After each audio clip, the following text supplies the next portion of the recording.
This is Winnipeg Sports Talk Daily with Andrew Hustler Patterson and Michael Remis. Happy Friday, everybody, and welcome to another edition of Winnipeg Sports Talk Daily. What's going on? Andrew Patterson along with Michael Remis with you for the next couple hours. And we have an absolutely packed show. Brandon Rowicki's going to jump on. We'll talk some NHL playoffs and Jets off season with Brandon. We'll also hook up. We didn't do a regular lock shop today because Dusty's busy getting ready for this BC Lions game. He's broadcasting tonight nationally on TSN. So Chris Abbott from Coolbet's going to pop in, get his thoughts on the games coming up the lines for the weekend, as well as talk a little Blue Jays, as Chris has been basically living at the Dome as of late and will continue doing so through the weekend with the Minnesota Twins in town to take on the red-hot Toronto Blue Jays. And a big game for Canada. I guess big game might be a bit of a stretch, considering it is an international friendly. But they've replaced the Iran game with Panama on the weekend. And Gareth Wheeler, the voice of the Canadian men's national team on One Soccer, is going to pop on the program, get a little update on the squad as they continue their preparation for the World Cup and their return to the World Cup in November in Qatar for the first time since 1986. And I can tell you, my partner was extremely excited to get the news that we'll be kicking things off today in about 20 minutes with none other than Willie Jefferson of the Winnipeg Blue Bombers, 1 week away from the Bomber home opener coming up next Friday, June 10th, against the Ottawa Redblacks. Do want to give a big thanks to the sponsors that make this show happen each and every day.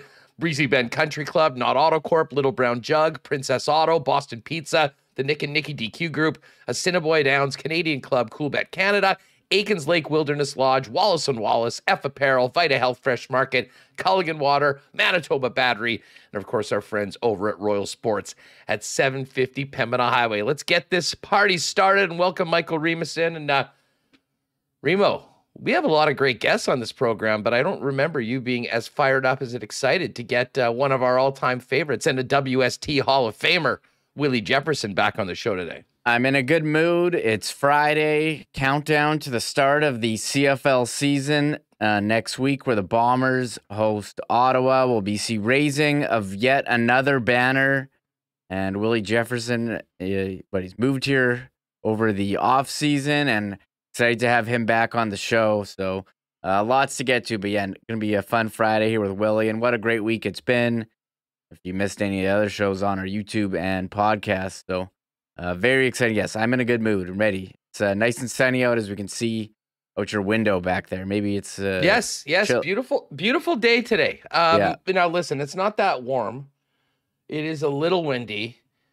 I think we might get to 20 tomorrow. I think it's still going to be in the teens for the next little while, and then we might get into somewhat seasonal weather.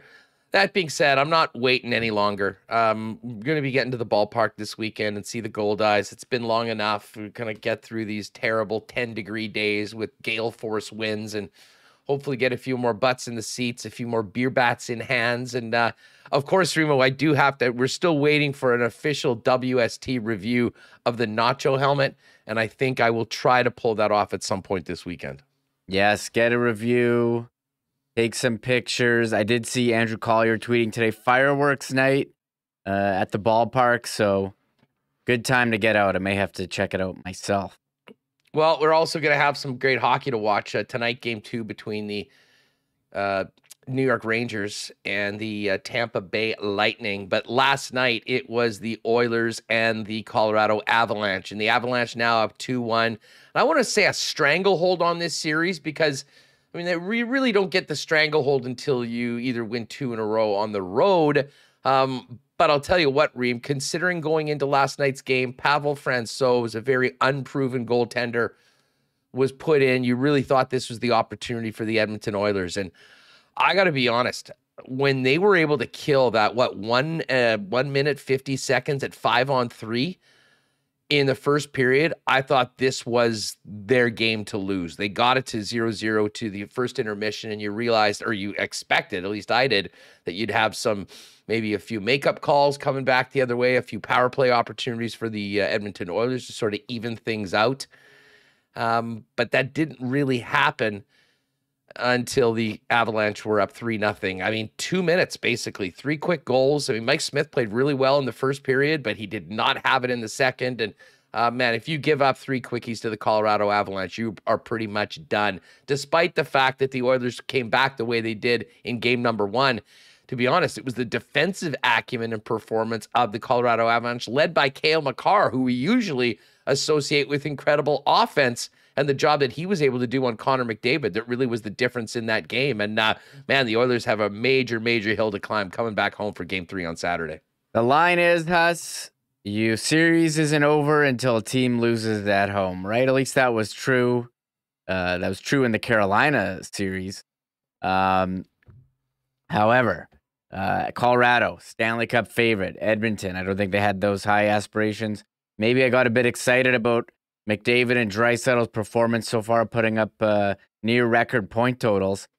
But yeah, Cale Makar, I mean, he's a defenseman who can go toe-to-toe with McDavid, maybe skating backwards, not quite as fast as forwards, but you can keep him and angle him to the outside where he's less dangerous. We kind of dumped on Pavel Francouz coming in as a backup. I mean, maybe it wasn't the busiest night, but hey, you got to stop the shots that you're given, and he certainly did that with the shutout. So I think things kind of calmed down after that first game that went a little bonkers. And 4-0 Avalanche. I do think if you're an Oilers fan, you should be concerned. However, how much of a boost will the home crowd in Edmonton give the team? I think that's something to watch for. So I'm not declaring it over by any means, but I think Avalanche are ready to stomp on the throat of the Oilers here in game 3. Well, they seem to have they played the type of game that you'd expect from a team that is poised to move on to the Stanley Cup and maybe give a chance to win it. I mean, listen, they can score, but the defensive performance they had against the Oilers, had to leave a lot of concern in and around the Avalanche organization. At the same time, a great confidence. By the way, One Bird, I don't know if I said it was 2-1 in the series, that was obviously a misquote. I don't think I did, but no, it is 2-0 in the series right now. Both games won in Colorado, and now we move back for game 3 Saturday night against the Edmonton Oilers. But Remo, the job that they did against McDavid last night, and as I mentioned, Cale Makar gets all the credit. I mean, the speed that he had, and it was quite a brilliant play by Jared Bednar. I mean, you put a guy out against McDavid that'll have the best chance of keeping up with him. And on a couple of occasions, McDavid had open ice. He was getting near top speed, and Cale Makar was able to just turn around, skate with him, get him to the outside, and really eliminate some of the dangerous chances that he's generated by creating that sort of space and then taking it either to the net himself or centering it to one of his teammates. And, a shutout can't be understated, especially, we were joking yesterday about those Coolbet lines for McDavid to score, minus 769 to get a point, plus 430 to get 0. Holy smokes. I mean, the team total under a half goal. There was probably some money to be made, but I don't think many people were jumping on that considering what we saw in game number 1. A complete turnaround, certainly in the Avalanche end of the ice. Yeah, I totally agree. And yeah, McDavid to not get a point would have paid you pretty nicely if you did bet that. We did look at that. My picks, who I picked, I had Kadri and Makar to score. Did not score, but certainly factored in Kadri with a nice assist. I love seeing all the Leafs fans on Twitter very upset that Kadri no longer with the Leafs, and they have more than double his salary in John Tavares for similar production. We did have some player safety discipline. Nice $2,500 fine for Zach Kassian for unsportsmanlike conduct during the game. I know Evander's trying to mix it up as well. I mean, hey, if you're going to lose, you might as well go out trying to cause some stuff. I mean, that's all. I mean, we saw Tampa do it as well after their loss. For sure. Evander was playing with a lot of piss and vinegar last night. I mean, even in the first period, there was a scrum, and this game was tied. I'm not even sure they'd been to the penalty box yet. And Evander punched 3 guys in the same scrum right in front of Pavel Francouz. He was certainly engaged early, but engaged a little more physically. Unfortunately, not very much with quality grade A scoring chances.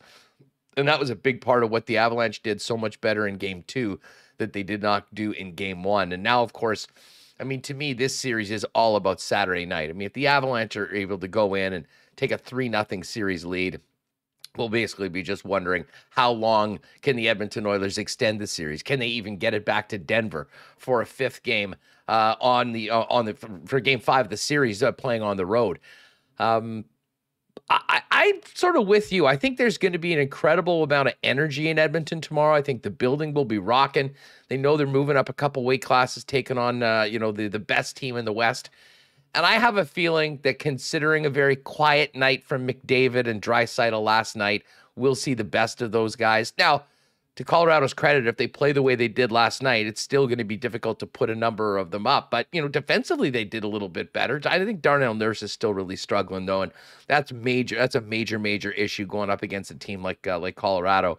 Pretty clear that the Avs are a heavy favorite to get this thing done, but I'm hoping for a longer series. But for that to happen, we're going to need a big bounce-back performance by Edmonton in front of their home fans on Saturday night. Yeah, it's amazing to me how strong this Colorado defense is, even without Sam Girard, Byram, Taves, Makar. These guys are so strong. Josh Manson, nice acquisition, all playing big minutes. And Darnell Nurse, we remember last year against the Jets when he played would play half the games. A lot of speculation that he's dealing with an injury. Didn't he play 50 minutes in the triple OT game? It was something like out of control. And he seems to be nursing injury. He's been on for a lot of goals against. He was a -3 yesterday. So I'm not sure if they look to reduce his ice time or what, but that's a lot of the speculation that he's definitely not 100%. Well, I think, if I'm not mistaken, Duncan Keith actually led the Oilers with ice time last night. And he did. We were just talking about putting out Cale Makar going up against Connor McDavid, just sort of the speed on speed aspect. He's the one guy that can keep up with him and gives you the best chance of not having all those odd man rushes and, do your best to neutralize it. I think we saw what Kempe did to Duncan Keith in the first round of the playoffs. I mean, he's got a lot of experience. He's got a lot of smarts. He knows the game very well, but he probably has lost a bit of a step. And if that's the guy that you're relying on the most up against the likes of Nate McKinnon, I mean, it is a tall task. I think we all knew that, Edmonton had the high-end talent, but they didn't have the depth of a team like Colorado. And, in a game like last night, I think we saw that tested. And listen, if they're going to win this game, if they going to get back into the series, it's not going to be on the third defense pairing or the fourth line. It's going to be on the big boys up front. Although there was many questions about why Woodcroft went with the fourth line after that first goal. You had your fourth line on right afterwards. They got scored again, and the next thing you know, it's 3-0, and pretty much you're looking ahead to game 3. Yeah, but I agree with you. They need, McDavid and Draisaitl aren't going to score. It's going to be tough for them to win. Some great analysis there, but hey, they got shut out. I think we'll see a bounce-back game. How much will they bounce back? I'm not sure. I know I may have picked Edmonton before the series, but Colorado showing why they were the consensus favorite heading into the playoffs. And they've basically, if they beat up on Edmonton, but they steamrolled Nashville, I don't know if we're going to have a sweep. Maybe that's premature. 70% of people in chat who have voted on this poll think the Oilers are, in fact, done. But this Colorado team could be looking pretty good heading into the Cup final against Tampa or the New York Rangers, who play Game 2 tonight. Well, speaking of those New York Rangers, let's get to Game 2 tonight. And we'll get into this with Chris Abbott a little bit later on when we kind of look at the lines and discuss how things are looking, as well as Tampa is an underdog right now for the series if you want to get it on. I don't know, Reem, about you, but it's just so hard to go against the narratives of Andrei Vasilevsky and the Lightning after a loss, what they've been able to do, and the fact that this is such a tough team to beat. I mean, they had a week off. They did not look sharp. I mean, is there anyone that doesn't expect the Tampa Bay Lightning to be a far better team tonight? And if that's the case, I think we're going to be talking about a 1-1 series heading back to Florida after tonight at MSG. Where are you at? Yes, Narrative Street. The first one was, Tampa after a long layoff, they're gonna be rusty, and they definitely were. Giving up more goals in game 1 than they did in the entire series against Florida. If that's pretty hard to believe for Florida, one of the top scoring teams in the league. But the narrative tonight, Vasilevsky and Tampa after a loss, watch out for them.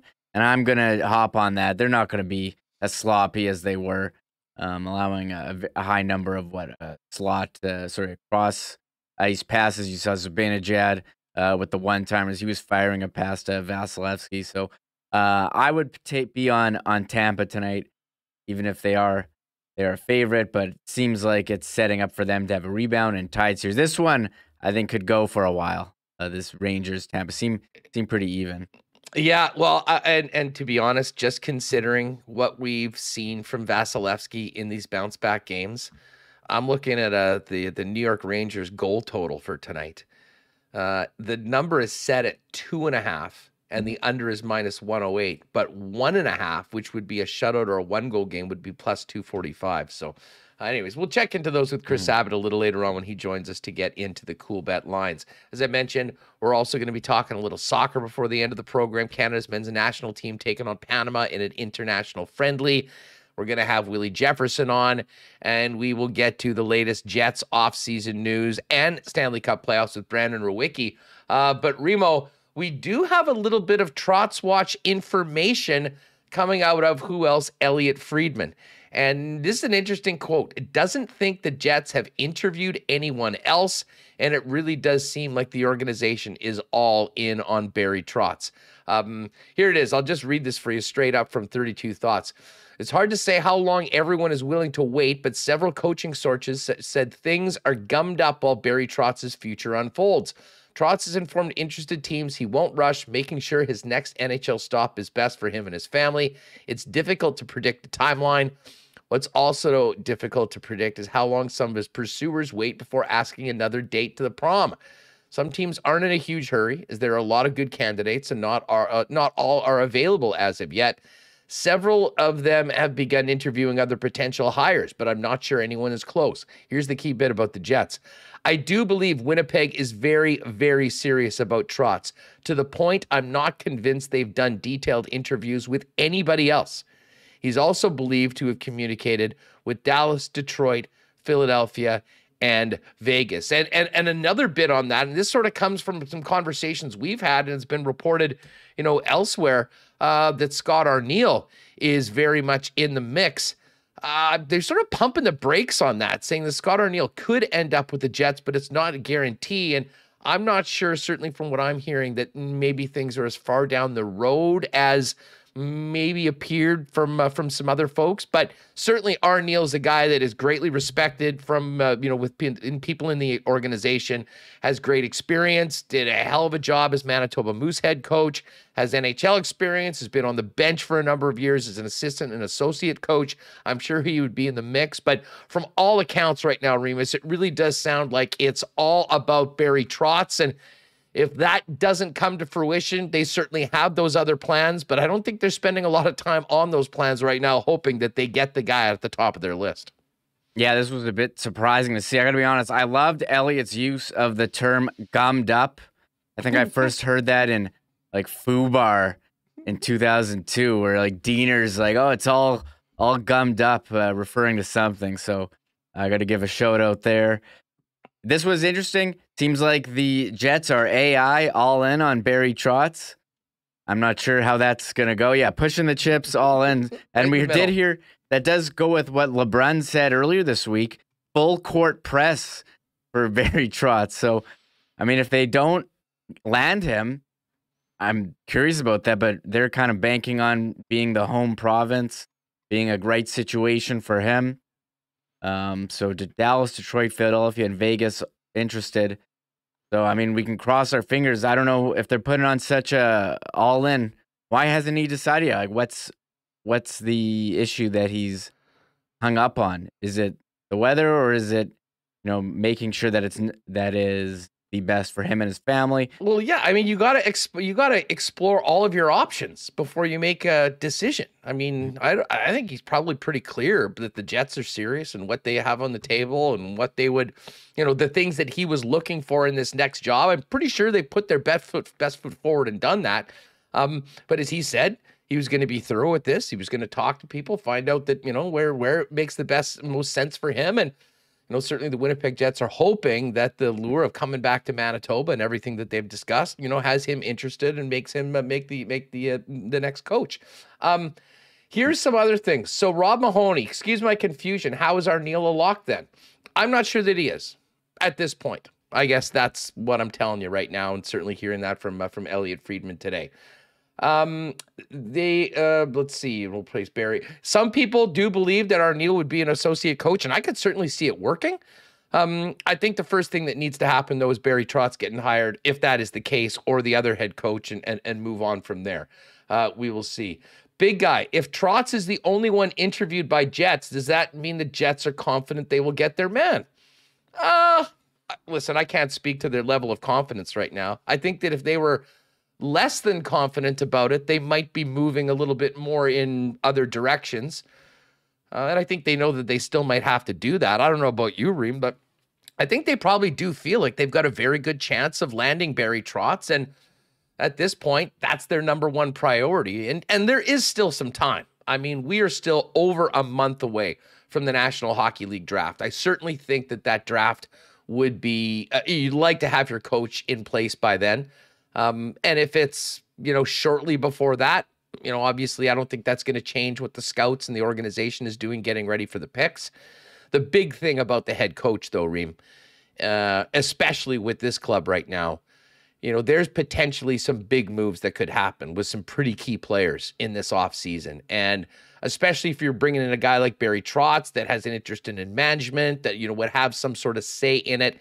I think you definitely want to get that done and have him involved in some of those decisions going forward if you're going to make some potential franchise-changing trades involving top players at big money. Yeah, that's a good point. The draft, July 7 and July 8 in Montreal, so just over a month away, as you mentioned. So there is still some time to get a head coach in place before then. And if we do see some franchise-altering moves or some big changes, I would think a head coach would want to know what he's getting into before he accepts the job. And someone like Barry Trotz, that we've heard, wants to be in management. I think he would want to have a say in that too, what types of players come in. So we do have time, as much as we want this to happen immediately. But it seems like he's weighing all his options. And we mentioned the teams involved. I mean, there could be even more suitors as well. Maybe we're speculating if there was a change in Florida. So that is the latest from Elliot. The one thing that did surprise me, considering we talked earlier about Arniel being a near lock, sounds like that may not be the case, according to what Elliot is saying here. Yeah, listen, it sounds like there's a little bit of pushback on that. Listen, that doesn't rule anything out. But at the same time, I mean, I think that, it may have been a little premature right now. We'll see how that shakes out. Anyways, we'll talk about this with Rowicki coming up in a few minutes. But in just a second, we're going to bring in a Winnipeg Sports Talk Hall of Famer to talk about next week's Winnipeg Blue Bomber home opener. Well, they already had opening day up at Aikens Lake. We're going to be out there a little later on this year. Cannot wait for it. If you're thinking about a world-class fly-in fishing trip here in the province of Manitoba, where you can be on the water in less than 2 hours from the city of Winnipeg, Aikens Lake is the spot for you. Find out more online at aikenslake.ca, and we'll, of course, tell you all about it when we're out there a little bit later on this year. Find out more. Follow them on their socials as well. You get a real good taste for the people and everything going on at Aikens Lake, at Aikens Lake on Twitter, Instagram, and Facebook. Wallace & Wallace are Winnipeg's fencing and overhead door specialists, serving residential and commercial customers since 1946. If you need the security and protection of a fence, they've got you covered. Vinyl, ornamental, welded wire, chain link, or wood. Whatever you need, Wallace & Wallace is there for you. And if it's time to replace your garage door, they also have Winnipeg's largest selection of overhead garage doors. Give them a call at 452-2700. One of the experts at Wallace will come and arrange a time to give you a free estimate. You can also visit them at wallacefences.com or pop down to their showroom on Lawson Road off of Kenaston. And hey, we're going to get one of the best dressed dudes in the league to jump on the show right now. I think Willie J has been had a little F apparel suit. We saw what he was wearing at the Player Awards the last couple of years. Of course, if you want to get down and get the best in men's clothing, custom suits beginning at $400, it's F Apparel, 190 Smith Street downtown, and you can check them out online at fepapparel.com. And hey, you might not be needing a suit, but I think you might look good at a big blue number 5 jersey. We've got a chance to win one for you coming up with Willie Jefferson. And of course, an expanded Bombers section at Royal Sports is ready to go for next week's home opener. Back-to-back merchandise, new gear, the new 3rd jersey with the 2 stripes for the Grey Cup. It's all there at Royal Sports, in addition to soccer, softball, baseball, disc golf, tennis, bikes, whatever you need to dominate spring and summer. Royals there for you. 750 Pembina Highway, and on Instagram at Royal Sports Pembina. Follow them for the latest merchandise drops and sales. All right, speaking of the best dressed dudes around, let's welcome him in.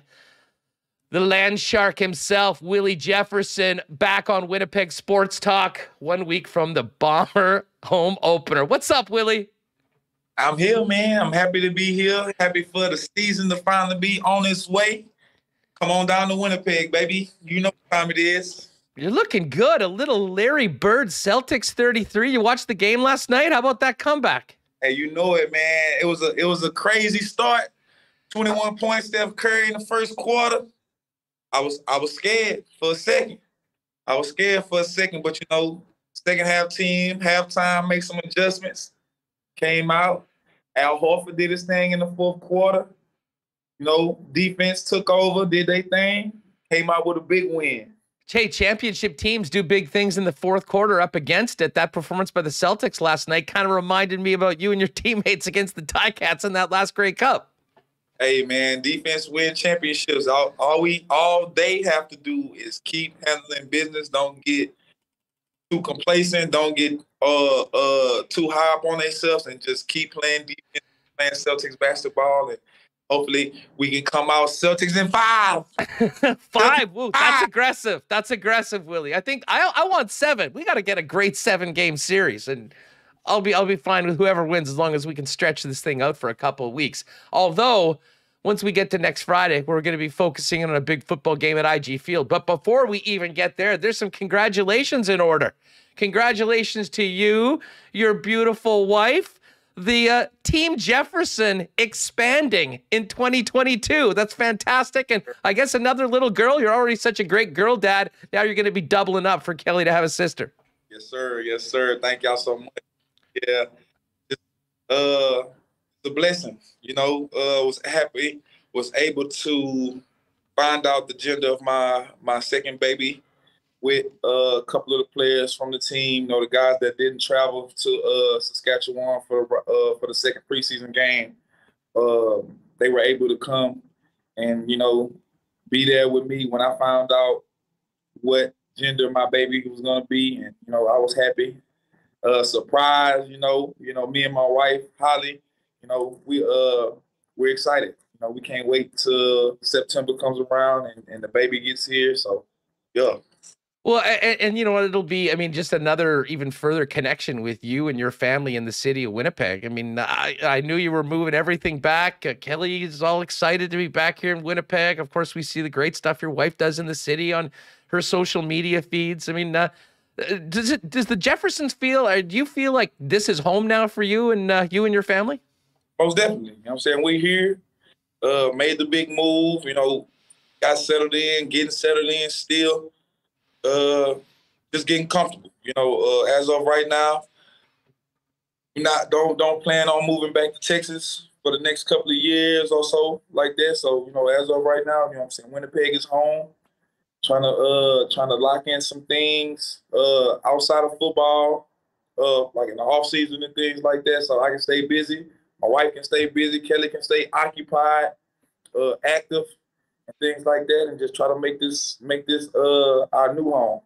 Yeah, well, considering the new addition coming in a few months, I don't think you guys will have a hard time staying active at all. And of course, you and your teammates are going to be active in a week. How's training camp been? And just before we even get to camp, what was your perspective on everything going between the PA and the league, and the fact that it took a little while to get a deal done? Were you nervous at all about it? I mean, did you just sort of stay out of it? And how do you and your teammates feel now that this deal was done late last week? Well, me personally, I was kind of like on the fence because like I was, like I'm like the next guy in line for like the PA stuff when it comes to like the team. I'm a leader in my group, so Adam Big Hill is our CFL PA rep, and he also was a part of the negotiating committee for the PA for the players and things like that. So when things started to get toward the end, and we were already like closer to camp or in camp and things like that, and we had to sit out for those 3-4 days so those guys can get the wording and all that stuff figured out.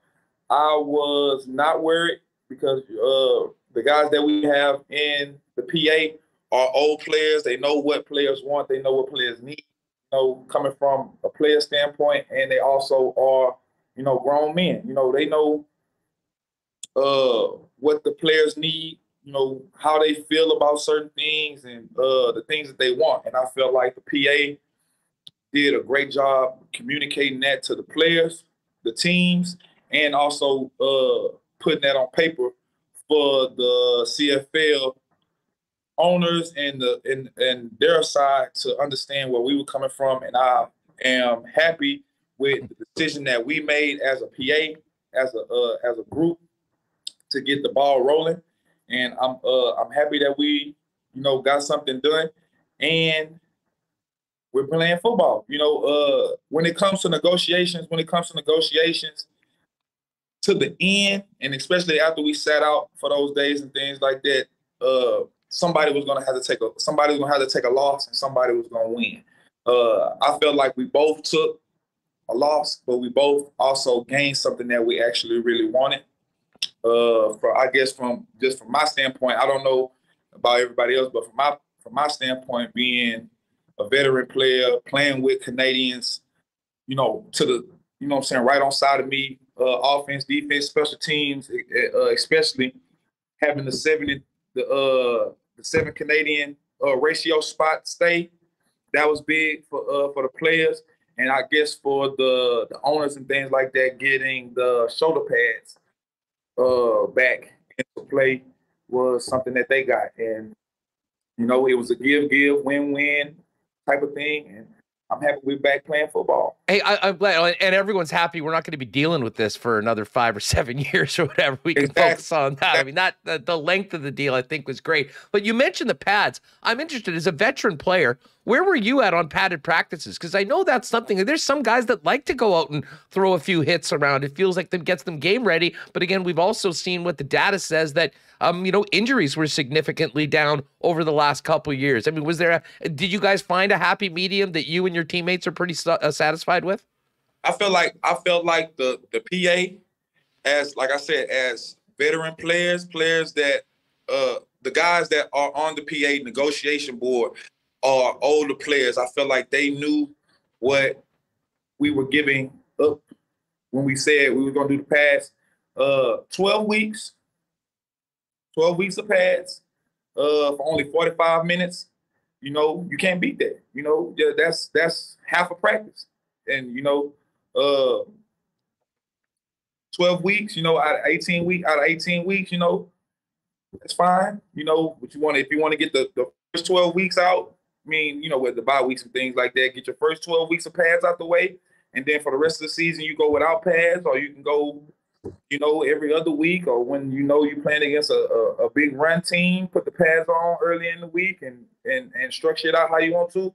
I just know, for me as a veteran player, somebody who was here in the CFL when we had to wear pads, whenever the coaches said for practice, and then going to not having to wear pads at all for practice, and then now coming back to where we only have to wear them for 12 practices out of the season for only 45 minutes, it's fine with me. I feel like the PA worded it right, and they got it to where it was beneficial for the players. Willie Jefferson's with us. Well, Willie, we've talked about family business first. We've talked about the off-field business. Now let's talk about the winning business. And you guys are looking to win a third straight championship. How's training camp been? Once you got all that done and you were worried just solely about this upcoming season, how are you feeling personally? And how's the squad looking? I'm feeling great. I'm feeling blessed. Agile as ever. Elusive as ever.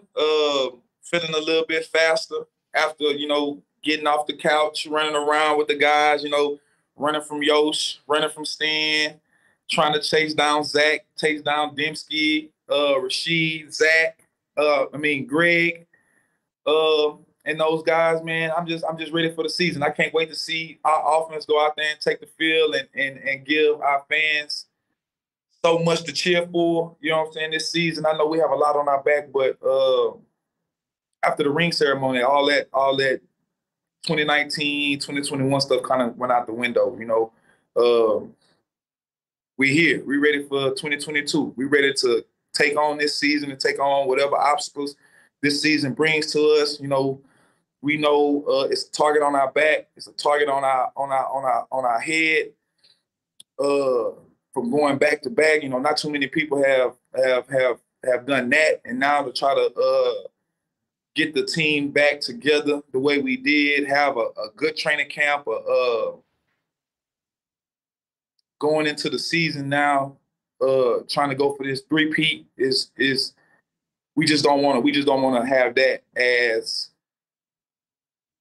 our label. We're not thinking about three-peat. We just want to win and keep winning and play team football, play Winnipeg Blue Bomber football, give our fans something to cheer for, give our organization something to be proud of. This is the way we work. This is the way we play football. And this is how we handle things.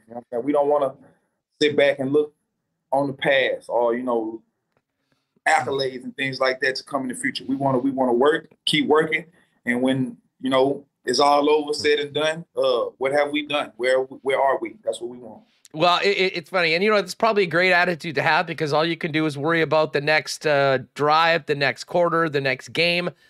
But I can assure you that Winnipeg Blue Bomber fans will take up the mantle of reminding everybody else in the Canadian Football League who are the back-to-back defending chaps and who the team to beat is this year while you guys focus in. Hey, as far as camp has gone, you're right, though. It is a new team. There's a number of new players. Certainly the core of this group is back again, looking to run it back. But has there been a player or two, a newcomer that sort of caught your eye that stood out so far through training camp, Willie? Oh, you know what? We just got muted there. I don't know if you just hit something. There you go. We good? Yeah, we good now. All right. So some players that have stood out to me during camp, I can give you offense, defense, and special teams. So a player that has stood out to me from the offensive side of the ball, offensive side of the ball is Dalton Schoen, I think that's how you say his last name. The wide receiver from Kansas State. He showed up. He showed up and made some plays. Blake Jackson has came back from his injury last year and put up some good numbers. And also Brady and Johnny.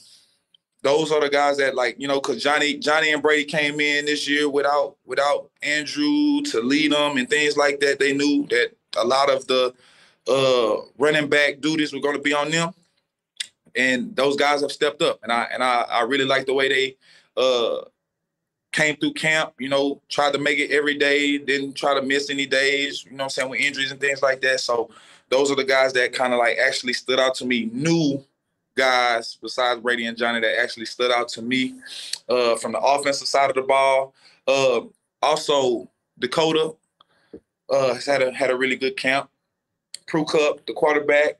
And from the defensive side of the ball, I'll start from the D-line. So Cedric Wilcox, Kenny Randall, those two from the defensive line have had a really good camp. Saw some good things from those guys. Linebacker-wise, number 54, Malik. He has shown some good things. So Malik, number 54. Number 38, Rutledge. 35, Demario Houston. Saw some good things from the draft pick. 4 and Patrice. Renee, saw some good things from those guys. Saw some good things from Malcolm as well, the safety from Laurier. Yeah. Sounds like the GM and the scouts have been doing a good job filling the funnel, replacing some of these spots that we've gone out. Well, Willie, listen, now the preseason is finished for you guys. The rest of the preseason finishes tonight. Next week, back on the practice field for week 1, game week.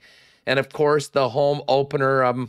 What's the feeling? What's the vibe around the Champs when getting back at home, raising another banner, and starting another quest to hopefully win another championship for the city of Winnipeg?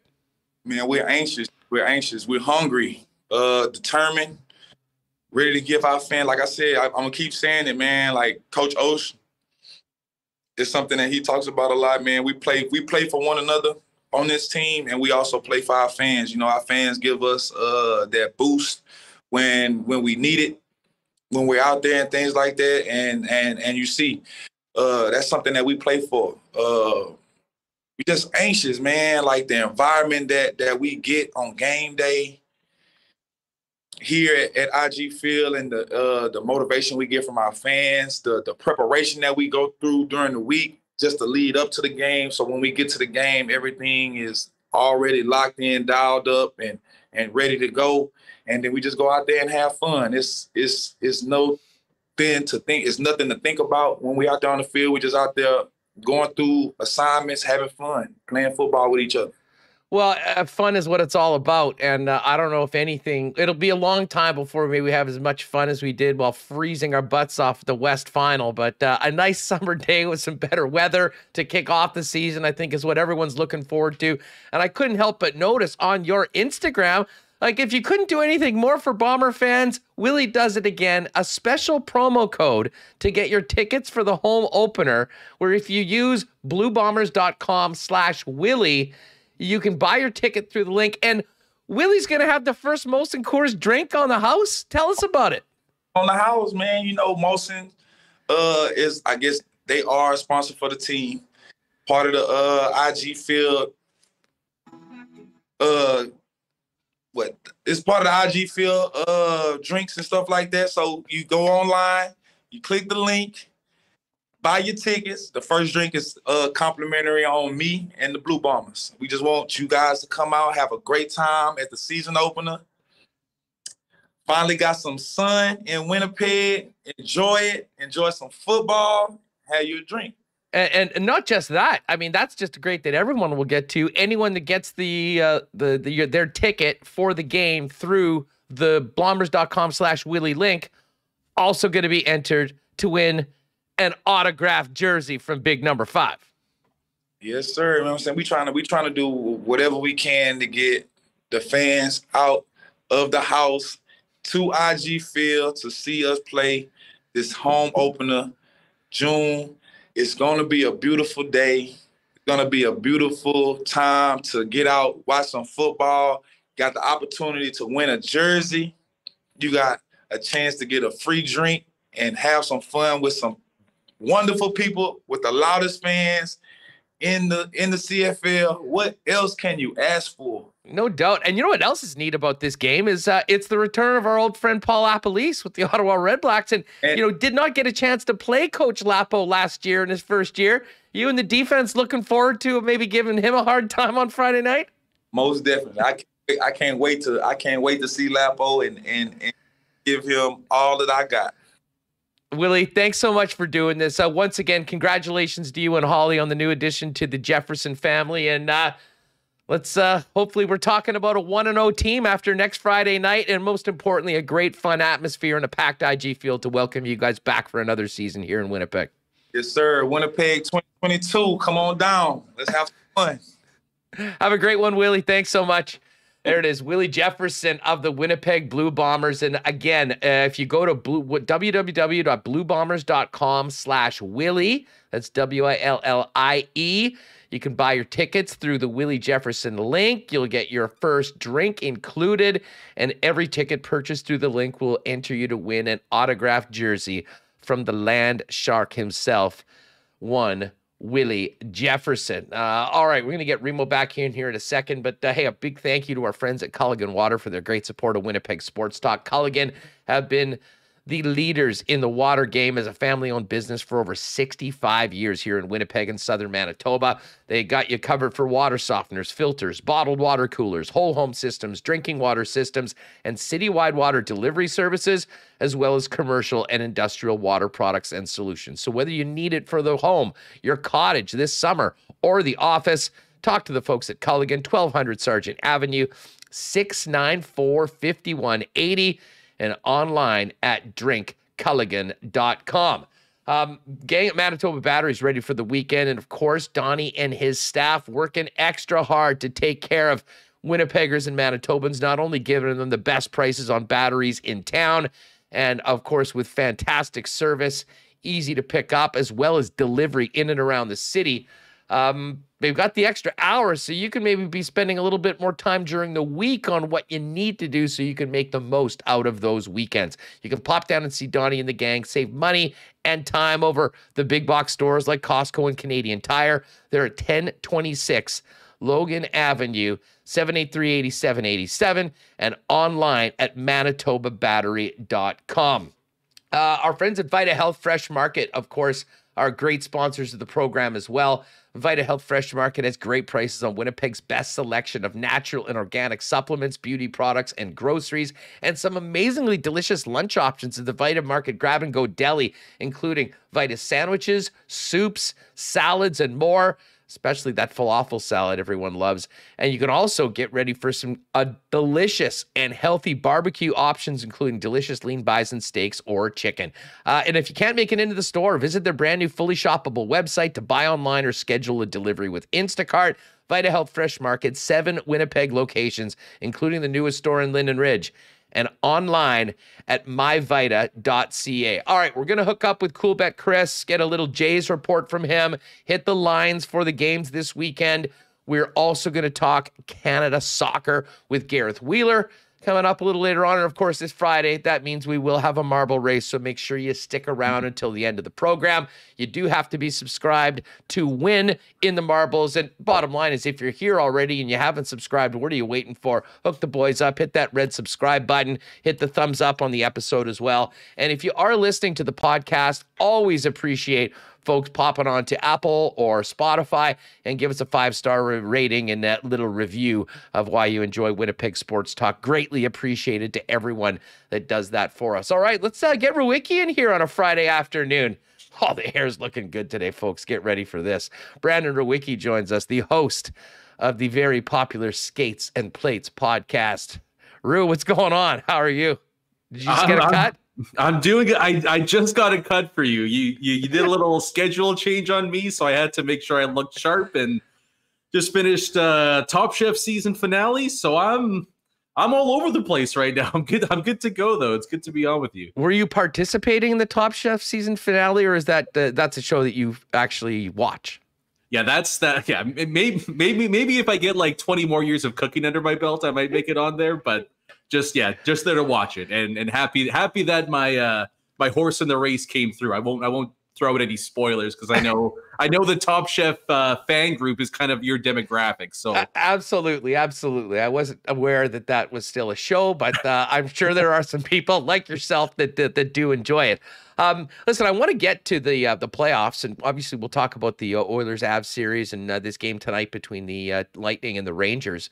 But early in the program, we were talking about sort of the latest news on the Jets coaching search. And Just wanted to get your response. I mean, the Friedman report that doesn't really think that the Jets have interviewed anybody else right now. It really does seem like they're all in on Barry Trotz. And I guess that can be taken two ways. I mean, partly you would think that, well, maybe there's a real level of confidence that this is going to get done. But at the same time, do you put all your eggs in one basket and then find yourself? But the bottom line is, I'm not sure much is happening around the league right now. It really does seem like pretty much everyone is waiting to see what happens with Barry Trotz, the number one choice of most teams that have a vacancy right now, and then take it from there, considering we still have more than a month until the draft. Yeah, it's a good strategy until it doesn't work, and then you're kind of left with nobody there at the altar with you. So we'll see, but I'm still remaining pretty steadfast on where I thought this is going to go, a few weeks ago. Like, nothing's really changed. If anything, it's been a little bit more optimistic on Winnipeg's side of things. But I think Winnipeg is still the clear front runner to land Barry Trotz as their head coach. The Scott Arniel report that came out as well, I don't really view that as a negative either, because Arniel worked as part of Barry Trotz's staff in the past with the Capitals, I believe. I think right now, I would maybe even lean a little bit towards, I would be surprised if the Jets didn't land Barry Trotz. I do think that the Flyers would be the one team that could swoop in and pull him away if they offer some crazy number on a salary and they're offering him $2-3 million more per year than what Winnipeg is planning to offer. But you look at the whole package, the Jets have a talented roster. I think they're going to pay Trotz and compensate him fairly well. And it sounds like maybe they, more than a lot of other teams, are going to offer him a piece of pie when it comes to management. And it's his home province, right? Like, if this is going to be his last stop, why not make it super close to home? So, yeah, I don't think anything's changed for me. And like I mentioned, if anything, it's been strengthened a bit by the fact that Elliot Friedman kind of hinted that, Winnipeg is maybe themselves believing that they've got this one closer to the finish line. Let me ask you this, because, you're as tuned in on what's happening with the Flyers as anyone. What are you hearing about that Flyers job? We know Trotz is a guy. What are they saying in and around Philly about him? And is there a clear number two guy that Philly seems to have in the mix right now as far as that goes? Yeah, so the Flyers job sucks. That's what I'm hearing from my sources. From your sources yourself, and I kind of agree with you. My sources is the Rowicki family who's had to watch this crap for the past 20 plus years. No, they're kind of in the same boat that Winnipeg is in. Trotz is number one by a mile. That's their go-to candidate. I don't know, though, how much of management they're willing to offer. There's already a lot of cooks in the kitchen in Philly, and I wonder if that might be the biggest impediment to Barry Trotz potentially landing with the Flyers. But if they don't land the big fish, there's been a few interesting names. I really would like to see what Kirk Muller can do, given another chance behind the bench. He had just a brief stint with Carolina a few years ago, but I think he's won 3 cups as an assistant coach in 3 different locations, at the very least 2. So he's proven that he's a pretty damn good coach. Might just be a guy that needs a second shot at it, and you see him maybe take off a little bit. So, there's his name. One of the underrated ones that I like too is Mike Vellucci, who was previously the head coach and GM of the Charlotte Checkers. He's won championships as a coach and manager in basically every level he's ever coached at.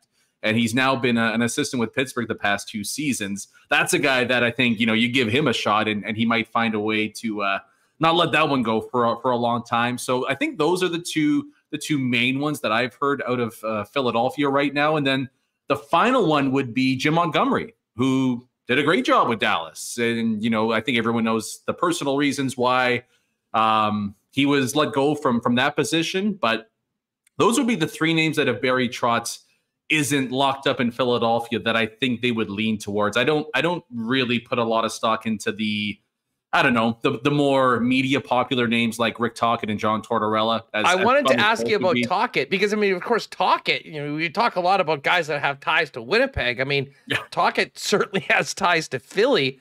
Although at the same time, if I'm Rick Tocchet right now, and I don't know what sort of a check he's getting cut from TNT, but that's a pretty good gig. And I think there would have to be a really good situation, a really good opportunity, or a guy that is there because He has to be, and he is 100% set on being a head coach back in the National Hockey League. Yeah, right. And I mean, I'm pretty sure he's part of the Flyers Hall of Fame. So I mean, you know, if you're a Philly guy at heart, maybe that's a move you make just because it's a job you've always wanted. I don't know that.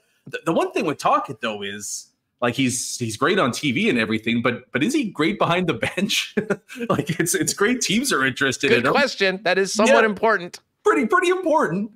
You know, he kind of flamed out early in Tampa Bay, but you know what? A lot of coaches have struggles their first go around with teams, but it's not like he lit the world on fire with Arizona, although the Coyotes are the Coyotes. So how much stock do you put into that? He just hasn't had a whole lot of success, in my opinion, to warrant the apparent interest from a lot of teams around the league. Like for me, I'd be looking to either start new with somebody that hasn't gotten a head coaching job before, or lean towards a Kirk Muller. Like I'd be way more interested in Kirk Muller, you know, giving him a second shot as opposed to giving Rick Tocchet a third shot. Well, let me ask you this, because I mean, it's pretty clear here in Winnipeg. I mean, I think that the organization, certainly the fan base, believes that this was, you know, well, we want to call it a one-off, hopefully a one-off. I mean, a step back last year, an underperforming team that still has the cornerstone talent to be a playoff team and to challenge and be a significant player next year. Do the Flyers still believe that about their club? I mean, that season was so ugly, and I'd imagine there'll be some significant turnover. But I mean, are they envisioning their team in a similar situation as Winnipeg, or are they maybe taking a more long-term look at filling this turning this thing around and getting the team to be not just a team that does something good for 1 year, but a team that can kind of go on that trend upwards to be a consistent Stanley Cup contender in the future?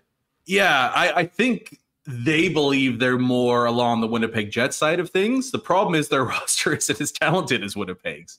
So, like, there is a major disconnect from what the front office thinks to what the fan base thinks. Like, I think the majority of the fan base is like, blow this ish up. Like, let's take a run at Connor Bedard this upcoming draft and do this the right way here. But I think the Flyers look at their, I guess you'd call it first place run a few years ago as something that, you know what, this team's not that far away from that. And if we can find the right pieces here, we can get back into the playoff mix sooner than later.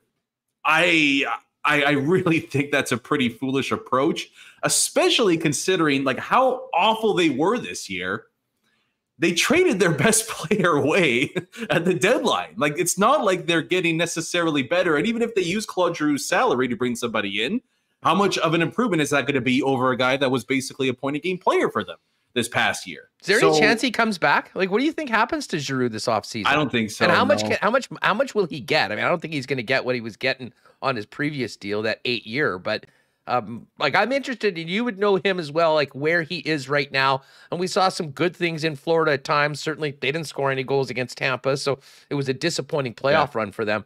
I'm very interested in the market for players like that on the other side of 30 that have incredible resumes. But as we've seen, you're probably better off spending the majority of your money on younger players at that point. I mean, what do you think's out there for Giroux come free agency?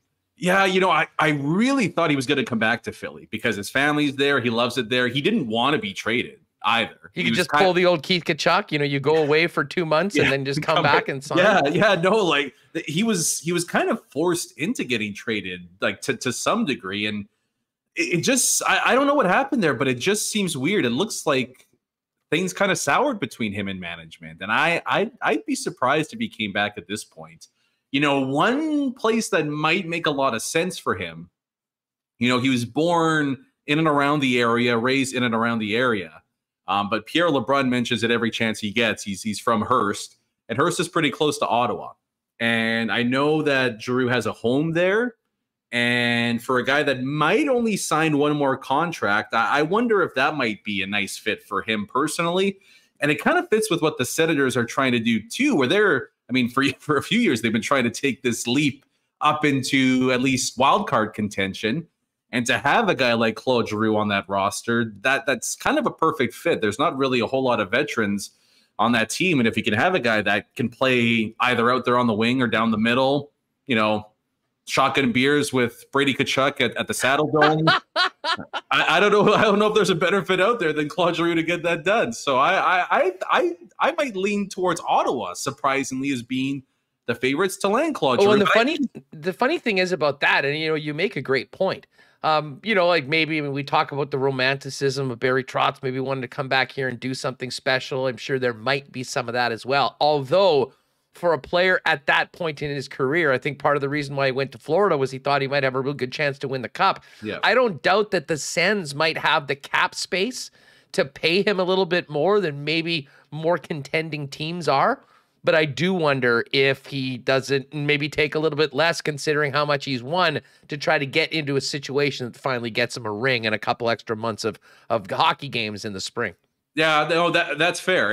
I don't know what he wants the most, but, I wonder if a couple extra million a year might convince yourself that, hey, maybe we do got a chance here now that they're paying me $7. Ask Dustin Johnson if that works. Yeah. Yeah. So, we'll see. But, I know he didn't want to move from Philly in the first place. And clearly the Flyers are not anywhere near a Stanley Cup right now. So I do wonder if maybe like comfort and family is a little more important to him, even though he does want to chase a cup before his career's done. Brandon Rewicki's with us here. We'll get to the playoffs in a second. I do want to bring it back to the Jets for a minute. Both Adam Lowry and Pierre-Luc Dubois had great runs at the World Hockey Championships. I mean, Dubois, first-team All-Star for the tournament. What do you think it's going to cost to get Dubois signed? What does that contract look like? Assuming that there is a willing, if the money's there, to sign a 6, 7, 8-year extension, what do you think it's going to cost for the Winnipeg Jets to get his name on a contract? Well, Huss, I'm glad you brought that up because a recent Skates and Plates episode actually dove into this very topic. So I figured you'd be ready for the question. Make sure you check that out wherever you get your podcast. So if we're going towards, let's do best case scenario that the Jets are able to sign him to a long-term deal, because nobody wants to talk about him signing a 1 or a 2-year deal and being out the door sometime soon. That's bad. That's bad. Very bad. That is bad. We want to avoid that situation. So interestingly, there's actually been 2 pretty solid comparables that have signed in the last couple of years that we can kind of look at and get a ballpark figure for what Pierre-Luc Dubois might get on a long-term deal. And that would be Nico Hischier and Ryan Suzuki with Montreal. And it's important, too, because these were both signed kind of mid or post-pandemic. So you get a bit of a sense of what the flat salary cap did to both of those players on those deals. But Nico Hischier got, I think, 7 or 8 years at just over $7 million per season. And then Suzuki got 8 years in the high 7s per season. Now, Suzuki had less production than Dubois has had so far in his career, but he did have that insane playoff run. So he kind of negotiated that at the perfect time for himself. And then Hischier has been pretty comparable points-wise to Pierre-Luc Dubois so far in his career. And again, both those players are centers as well. I mean, top picks for all 3 of those guys. But the Hischier one would definitely be what the Winnipeg Jets would bring to the table and say, look, number 1 overall pick, point production is pretty similar. He was also younger than you while he did it, and this is only what he got. So we're looking at 7 by 7, let's just say. Dubois can't point towards Suzuki and say, he outproduced this guy, and he got almost $8 million a year. So that's the number that we're looking at for a long-term deal. So if you're going to split the difference between those two, to me, 7 years, $7.5 million, that sounds fair. I think the absolute max you'd be looking at is a 7 or an 8 year deal at $8 million per season. And that would be with the Winnipeg tax thrown in. Like, hey, my client could go to Montreal or LA. What are you going to do to keep him here in Winnipeg? We'll bump it up to $8 million per season. Just because if you look at what those other 2 players were able to produce on the ice when it comes to points, time on ice, all that, it's a pretty similar situation to what Pierre-Luc Dubois is looking at right now.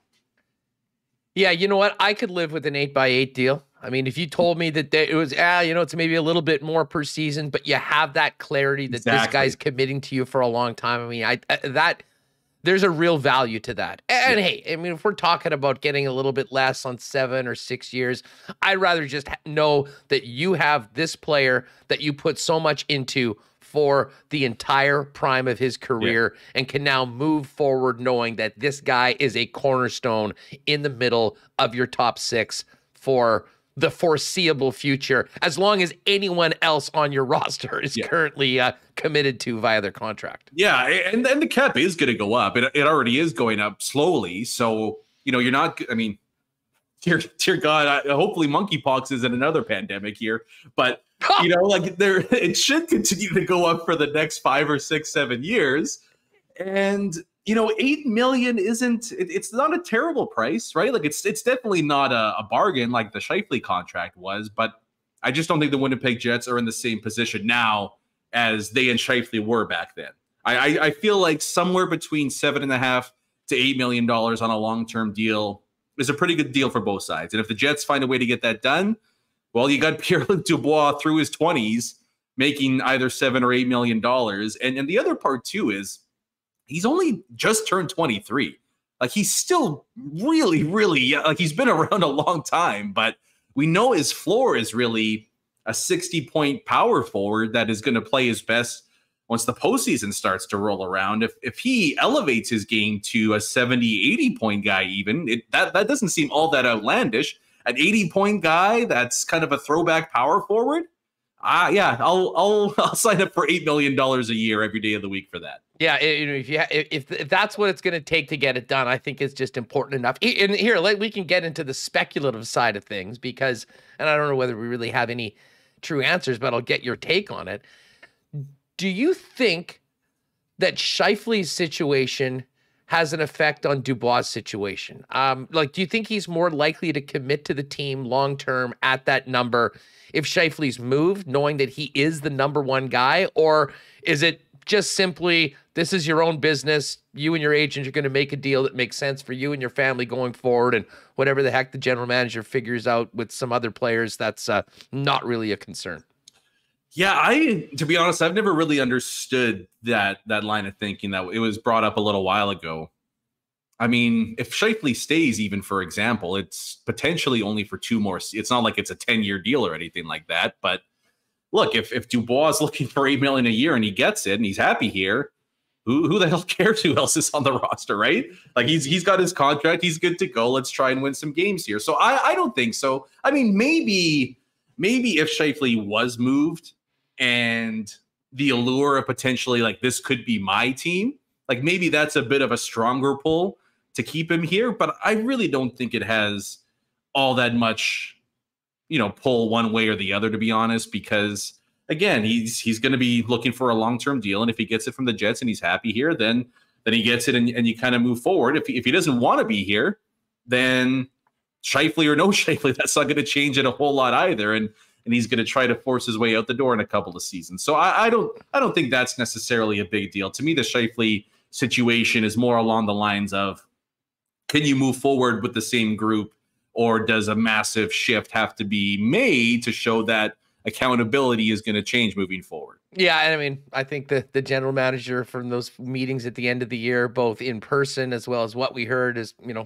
heard loud and clear about what the state of the club is, and, it's on them to figure it out. And I think the players have sort of said their piece, and now they'll take care of their off-season business. And at some point this summer, we'll be talking about a deal for Pierre-Luc Dubois. The big question is, how many years is it going to be? And are we having this conversation again in 12 months from right now? Brandon Rowicki's with us. Make sure you check out the latest Skates and Plates podcast for more on that topic. Let's get to the playoffs. We were joking yesterday, the Coolbet lines, McDavid was minus 769 to get over half a point. And sure enough, they go and get shut out. That was like almost a 5-1 number. Thoughts on this series so far from that bizarre first game, and then losing Darcy Kemper and Pavel Francouz going up and throwing up a goose egg against the Edmonton Oilers, who have been torching everybody in their path over the last month. Yeah. I mean, game 1 was a gong show. They followed the same path that Flames Oilers did, just slightly less offense, which is crazy when you're talking about a 7-5, 7-4 game, whatever it ended up as. But the one thing that I was really intrigued about for this series is obviously Calgary failed miserably at slowing down McDavid. The Kings didn't fare a whole lot better at that. So how was Colorado going to find a way to do so? And my personal theory for the past couple of seasons And you know, I've always thought this when I played, and I'm nowhere near McDavid's level at any level of hockey. I'm not saying that, but I've always thought when dealing with speedier skill guys, you know, the common thought is throw a Shea Weber out there, and once you bury him into the boards, then he's not going to want to play a whole. I've never bought into that. I've always thought that maybe putting a smaller, speedier defenseman out there is the best shot you got against somebody like Connor McDavid, because you can somewhat at least limit the amount of space that they have out there in the offensive zone. And so knowing that Makar and Toews was going to be the primary matchup against them, I was intrigued to see how they do. And I think he's got 3 points, two or 3 points so far this series. That's a win. That's about as good as you're going to do against this year's Connor McDavid. And Cale Makar himself has been outstanding defensively. Really, really good. Like, that's where you have a smaller offensive guy that uses his skills to defend extremely effectively. He's not going to blast somebody into the corner, but he's going to use his speed to win a puck battle. He's going to be able to get his puck on your stick as you're trying to find some open space inside the offensive zone. And the same goes for Devon Toews, who is kind of having a bit of a superstar turn himself so far this postseason. I mean, let me ask you about Toews quickly, and we'll get back to Makar because I agree, and I talked about it at the start. I mean, it was brilliant coaching, and he was so effective against McDavid. And we saw a few of those plays where McDavid would get up to full speed, and Makar would just turn around and he'd be right with them. And I mean, we didn't see any of that, certainly from the Calgary Flames and even the Los Angeles Kings. But Devon Toews, you talk about having a superstar turn. I mean, he's somewhat overshadowed at times by Cale Makar and some of the other stars on that team. But my God, he's turned into an absolute stud. How the hell did they get him for 2 second-round picks? Yeah, the rest of the league fell asleep. That's the only way. And Lou went Lou, right? Everyone loves Lou, but that's a massive, massive blunder to not have somebody like he was right there for New York, and it wasn't like he cost a whole ton of money either. But it was an RFA. Yeah, he's crazy. Like, he's, you know, we didn't have the Olympics, but I don't know how Makar Toews is in your top D pairing moving forward for Canada for the next maybe 8 years, right? Like, he's a special player, not as explosive or dynamic offensively as Cale Makar is, but he's pretty close too. Like, when you have somebody that's as strong defensively as Devon Toews is, and he can still chip in 60, 70 points, yeah, you got yourself a bit of a beauty there. And I think he's going to be the kind of the nouveau modern age defensive defenseman. Like, I just don't think you're going to see too many more Chris Prongers or Shea Webers, or name your hulking 6'4" defenseman.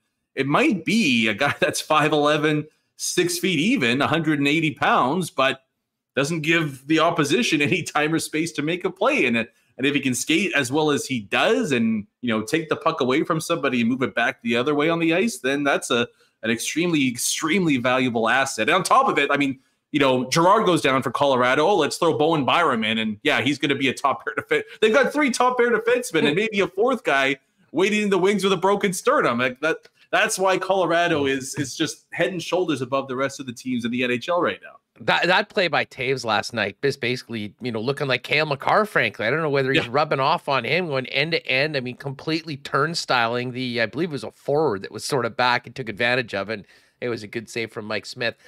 Do you see any way for the Oilers to get back in this series? I mean, I think they're going to have a great atmosphere in game number 3. It'll be pandemonium around there. The energy will be there. I do wonder if they can sort of bottle some of what they were able to do against the Calgary Flames, which surprised so many this weekend when it gets back to Northern Alberta. Yeah, no. No. And I actually think Edmonton played not that bad through the first 2. Like, I know the score lines wouldn't necessarily suggest it, but like, they battled really hard. And they did all they could, but it's just a different animal we're looking at right now with the Avalanche.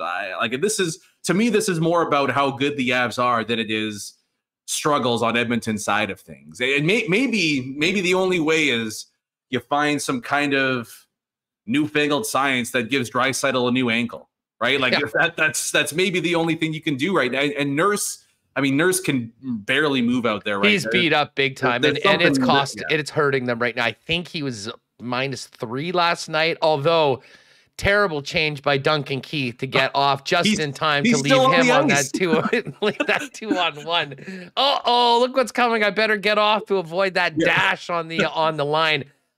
Hey, listen, I know there's a lot of people all over Nurse in the chat that they overpaid. They jumped on him. They did get the 8-year term, but $9.5 million is a big, big number. But you don't mind paying that if you're getting, a guy that can go out and play 26, 27 minutes a night and neutralize the best players on the other team. I'm not sure that he ever gets to that point, but it's pretty clear right now. I don't know what's been reported. Some people say he's playing with a hernia. I mean, he's just not himself right now. And I mean, that's why they're leaning on the likes of Kulak and Duncan Keith as much as they are right now. And I don't know if that's a winning formula against a team with as much firepower as the Avs. Yeah, legend has it that Duncan Keith is still changing right now. He's still that shift change still hasn't happened. But I mean, look, for Nurse, he's not going to be a $9.5 million guy.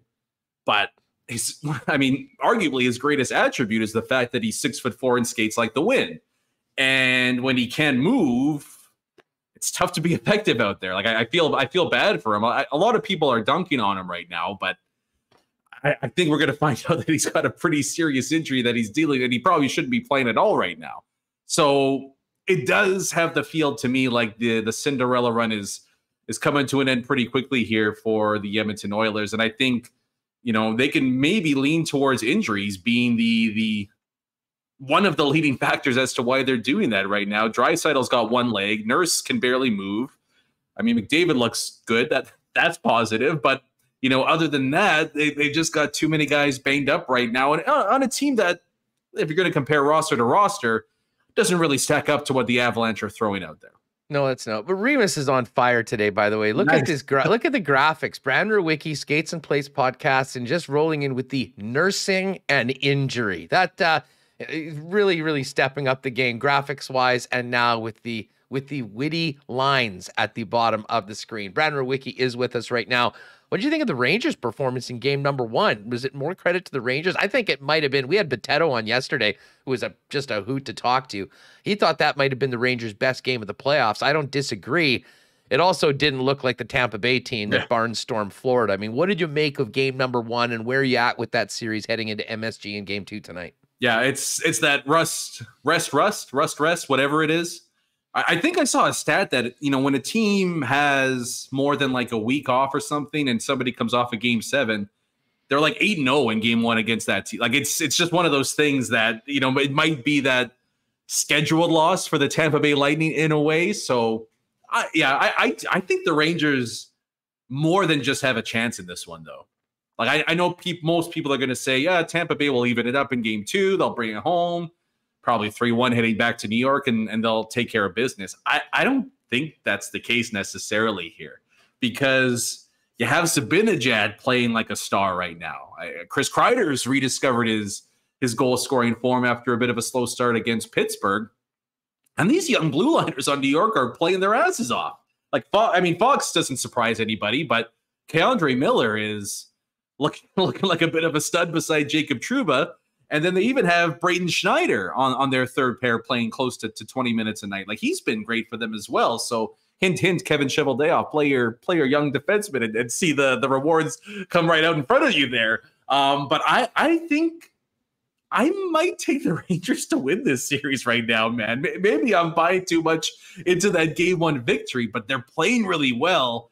And Shesterkin is really, really starting to look like the Igor from the first half of the season. I don't know if New York scores in game 2 because Vasilevsky turns into an alien after he loses in the playoffs. But you know what? They don't have to beat him in back-to-back games now because they were able to take game 1. That's going to be a battle, right? I think that's a 7-gamer written all over it. And maybe Tampa Bay might need Braden Point more than they thought going into this series, which is something I don't think any of us expected. You know what I was just amazed at coming out of game 1? Because Vasilevsky made some huge saves in that game. It wasn't like he went Mike Smith or anything like that. But the Rangers' ability to whip the puck through the seam, cross ice to guys with glorious setup and scoring opportunities and cash in on them was something that I didn't expect to see. And I'm sure credit John Cooper. I mean, there's a reason why he's had the success that he's had. I imagine that they will do everything they can to prevent that, and maybe we'll have a very different story. But I'll tell you what, for Turk's club to go and whip the puck around offensively the way they did, and it wasn't just Panarin. I mean, the kid line of Lafreniere and Kakko and Cheadle was dominant. Cheadle had the 2 goals.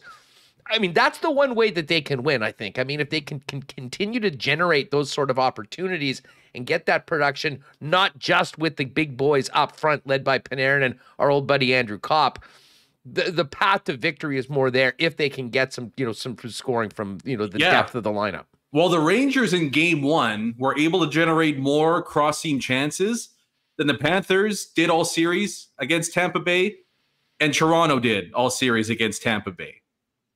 In one game, I think the number was 8 in one game against Tampa Bay. Now that kind of leads me to believe that's more of a one-off than something we're going to see them continue to assault Tampa Bay in that fashion, and maybe Victor Hedman just stands in the middle of the ice inside the defensive zone, and that comes to an end pretty quickly here. But I do think the Rangers are kind of peaking at the right time now, and every single postseason these past few years, we've seen one team come out of nowhere and go on a run to the Cup final. The Blues a few years back, the Stars, the Canadiens.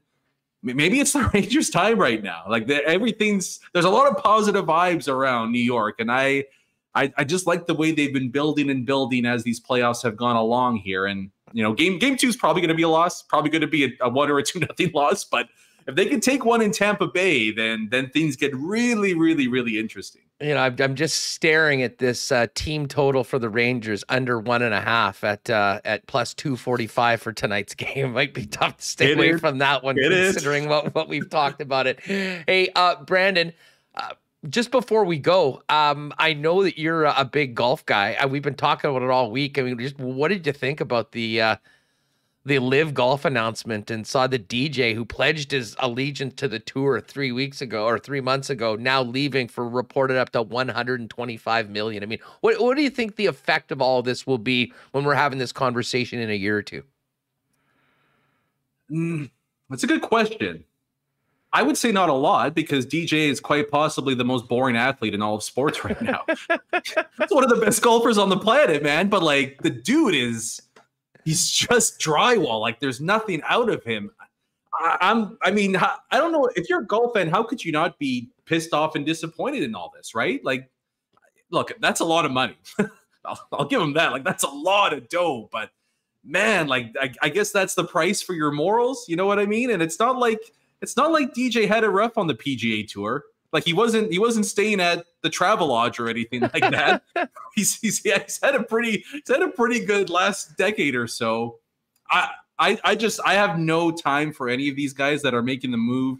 I think Rory's said it best, maybe better than anybody so far. So I'll kind of just lean towards his comments and reflect that as my own. But in all reality, I really, as good as DJ is, I don't think the PGA is going to miss him all that much, because there's a ton of great golfers out there right now, and a lot of them are a lot more interesting than DJ is. No, it's a great point. Brandon, have an awesome weekend. This is a great hit. Thanks so much. We'll look forward to catching more skates and plates next week, and talking to you next week on Winnipeg Sports Talk. Sounds good, my man. We'll talk soon, and would love to hit the links with you sometime in June as well. Hey, listen, the invite is out. We'll be getting you out to Breezy Bend as soon as we can make that happen. Thanks for doing this. I got my size small golf shirt and my white belt ready to go. Let's make it happen. I can't wait for the outfit. I cannot wait for the outfit. Great stuff with Rowicki. We're going to talk soccer in a couple seconds. Hey, I just got a text from our friends over at Royal Sports. What I didn't mention was a big tent sale coming up this weekend. 10 to 6, Saturday, June 4th, 11 to 5, Saturday, June 5th. Everything at least 50% off.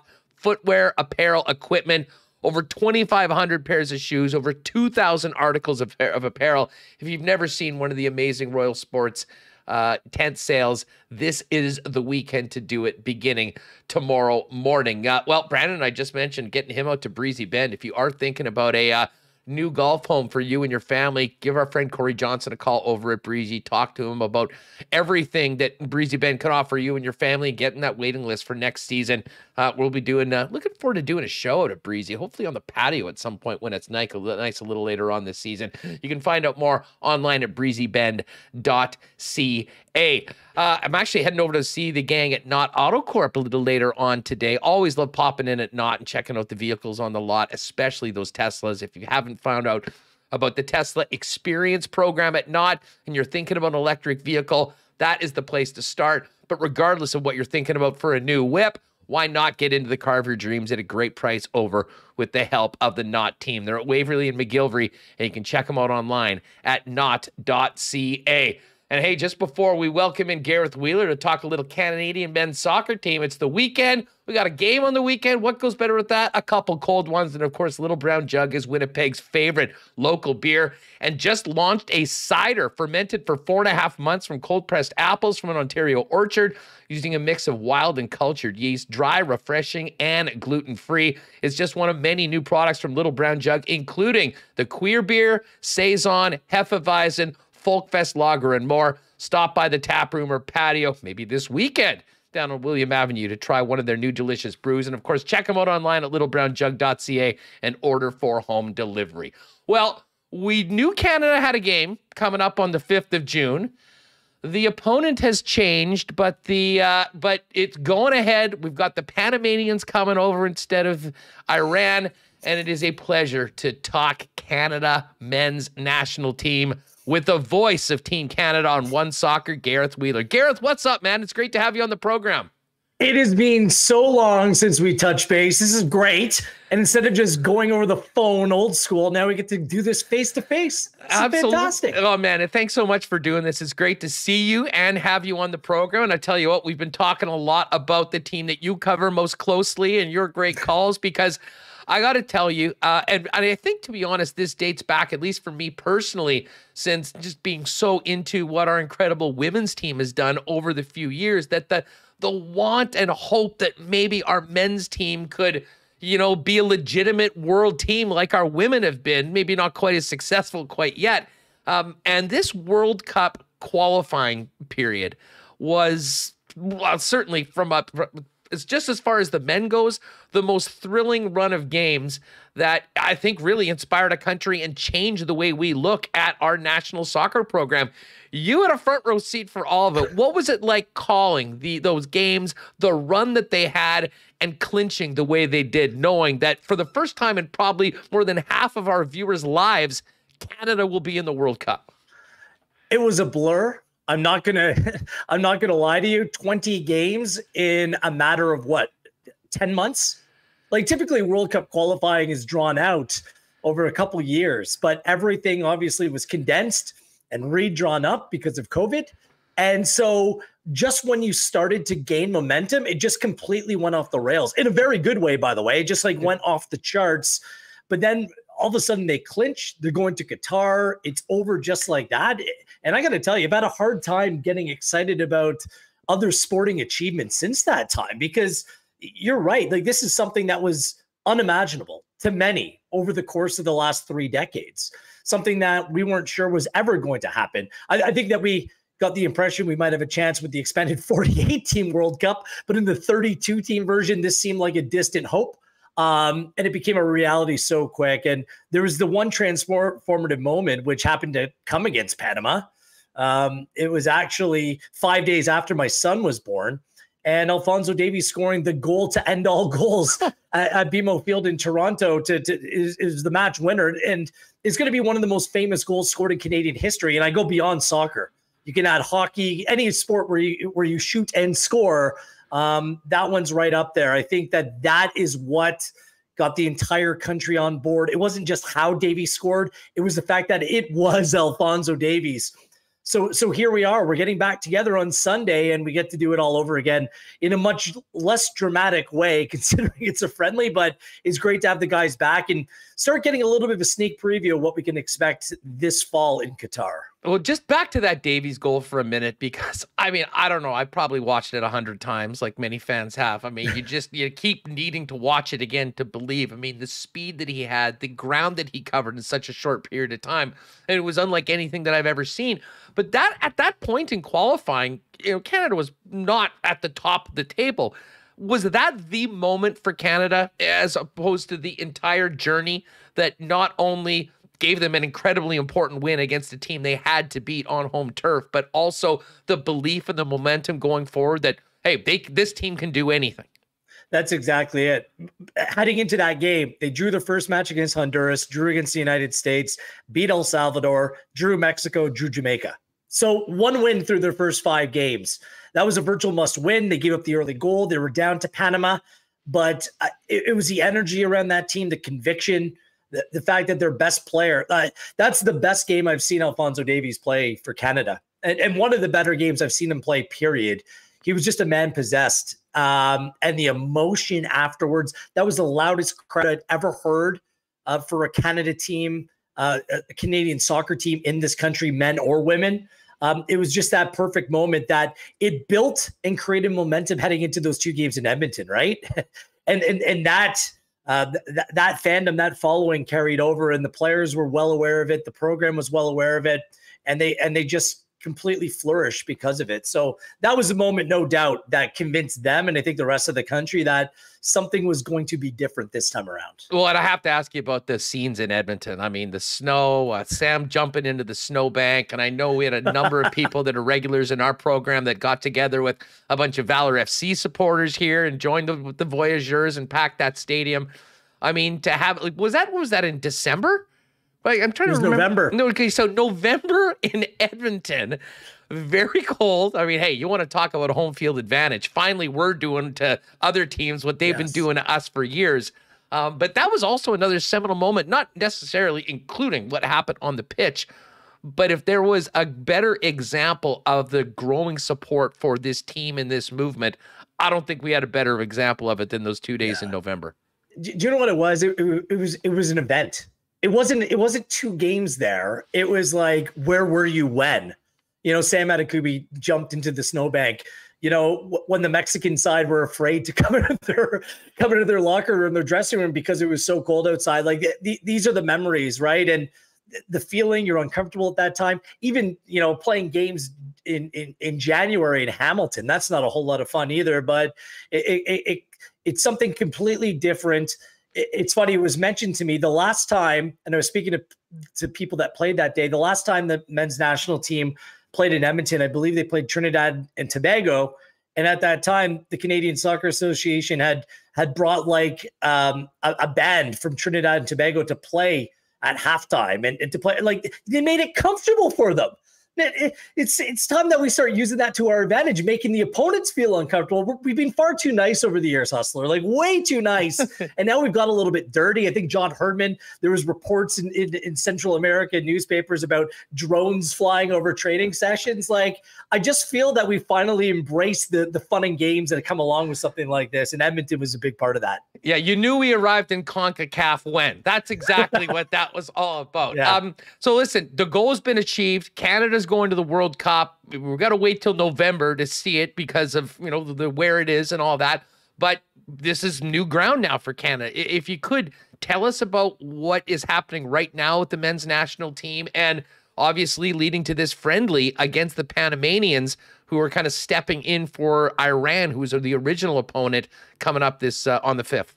Yeah, I think right now it's about keeping those good vibes alive, and for this program to try to ride that and move forward with that. They have 3 games upcoming over the next 10 days or so. This is the first lengthy camp that John Herdman has had to actually work on tactics, to discuss goals and approaches and what they want their team to look like and how they want to play in Qatar. So I think they put that to good use this week in Vancouver. 3 games this week. They'll play 2 games as well in September in a to-be-announced location and against opponents which will clearly be from different federations. Obviously, the Panamanian team coming in late, just being announced this week. It wasn't in the plans It's actually quite unfortunate that they're not going to be able to play Iran because there was a tactical purpose for that. The United States played Morocco, who's in Canada's group this past week. Herdman and the U.S. men's national team head coach Greg Berhalter have worked closely together in terms of scouting analysis.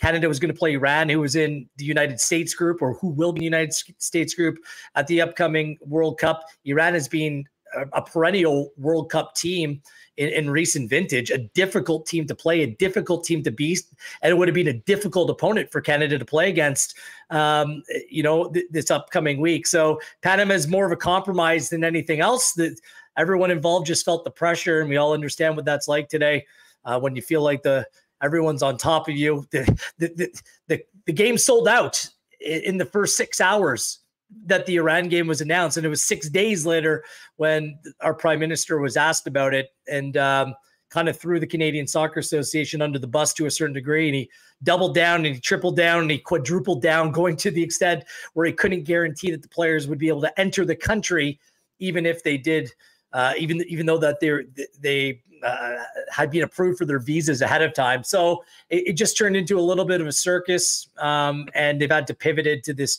Panama game. I think that the CSA has done the right thing. $30 tickets to go see Alphonso Davies and this team play on Sunday. You can't do much better than that, to be honest with you. So they're making the best of the situation. Play Panama, a team that beat Canada, beat the United States, and drew Mexico in qualifying, or playing a glorified scrimmage. You prefer to play Panama any day of the week. No doubt about it. Gareth Wheeler, the voice of Canadian men's soccer on One Soccer, with us here, getting ready for Sunday's friendly against Panama.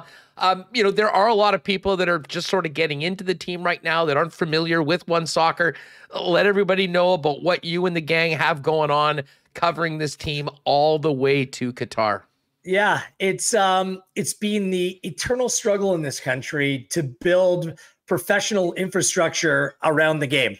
It's just been exceptionally difficult over the years, just having not only proper coverage of the game, but I'm talking about opportunity for administrators, coaches, referees, players, and actually build a professional structure. And One Soccer is part of that from the broadcasting perspective.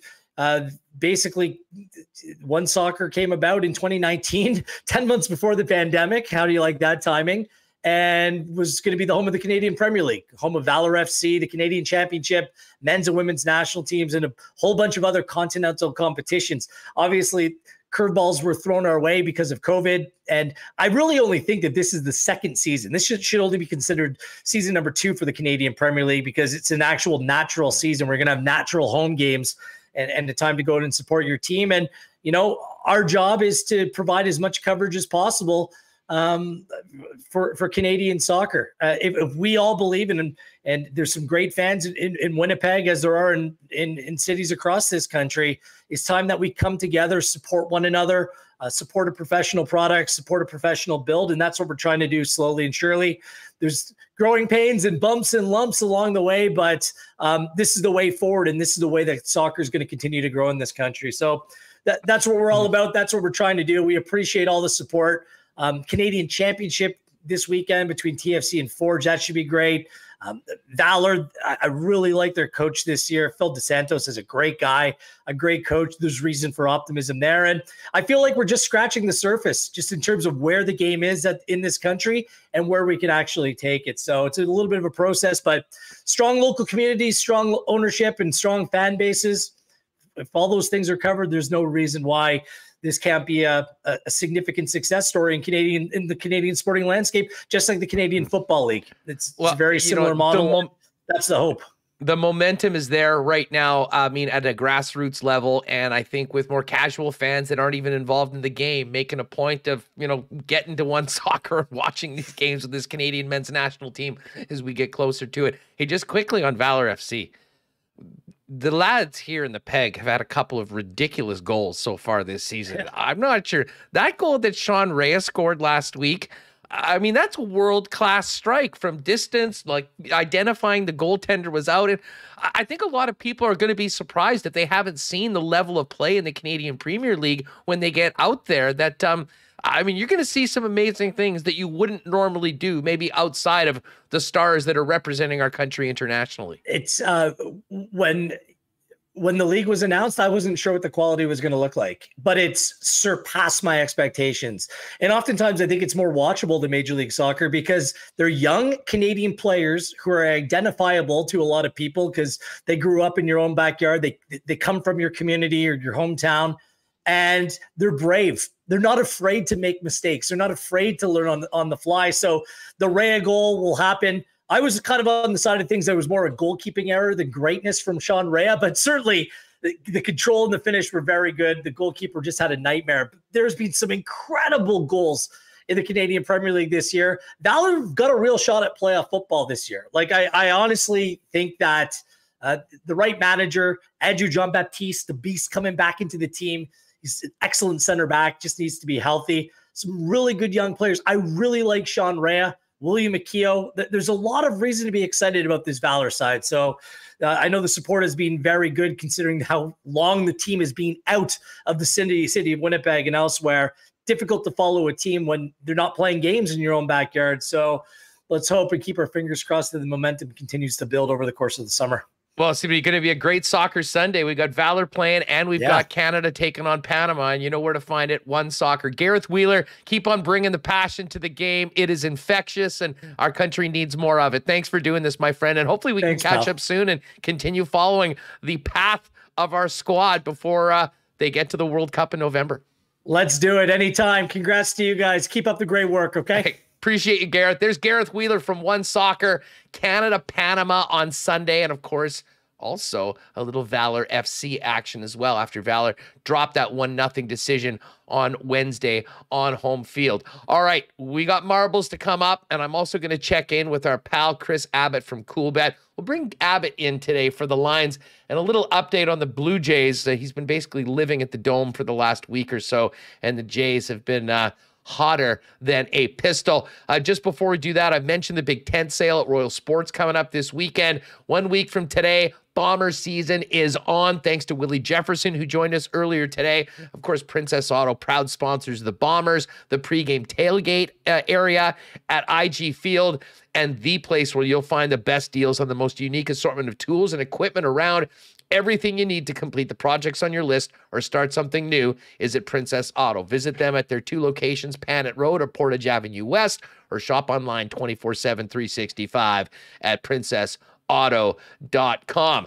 Hey, another great weekend with a lot of sports coming on. If you want to get together with the gang, no better place to do that than your local Boston Pizza. Chow down on those gourmet pizzas, famous Boston wings, and ice-cold schooners. And if you're kicking it at home on the weekend, check out their game day deals and order online at bostonpizza.com. And a big cheers to Nick and the gang, Nick and Nikki over at the Nick and Nikki DQ group. The sun is shining this week. No better time to get out for a blizzard, but not just any blizzard, the new Royal Blizzard with a chocolate or peanut butter filling inside your favorite blizzard treats. And while you're there, make sure you check out the new Stack Burgers, which everyone's talking about right now. And if you do need a cake for an upcoming event, hit them up at DQ Manitoba on Instagram to order what you're looking for. They'll get it done quick and easy and have it ready for you to pick up at any of the 4 Nick and Nikki DQs, DQ Niverville, DQ Northgate, DQ Polo Park, and DQ St. Anne's. All right, we've got the marble race coming up for our friends at Canadian Club. And normally we'll do the Coolbet lines before that, but you know, with Dusty busy today for the Lions game on TSN late night, figured we'd bring in our pal Chris Abbott from Coolbet for a little Jays talk and to hit the lines for tonight's game.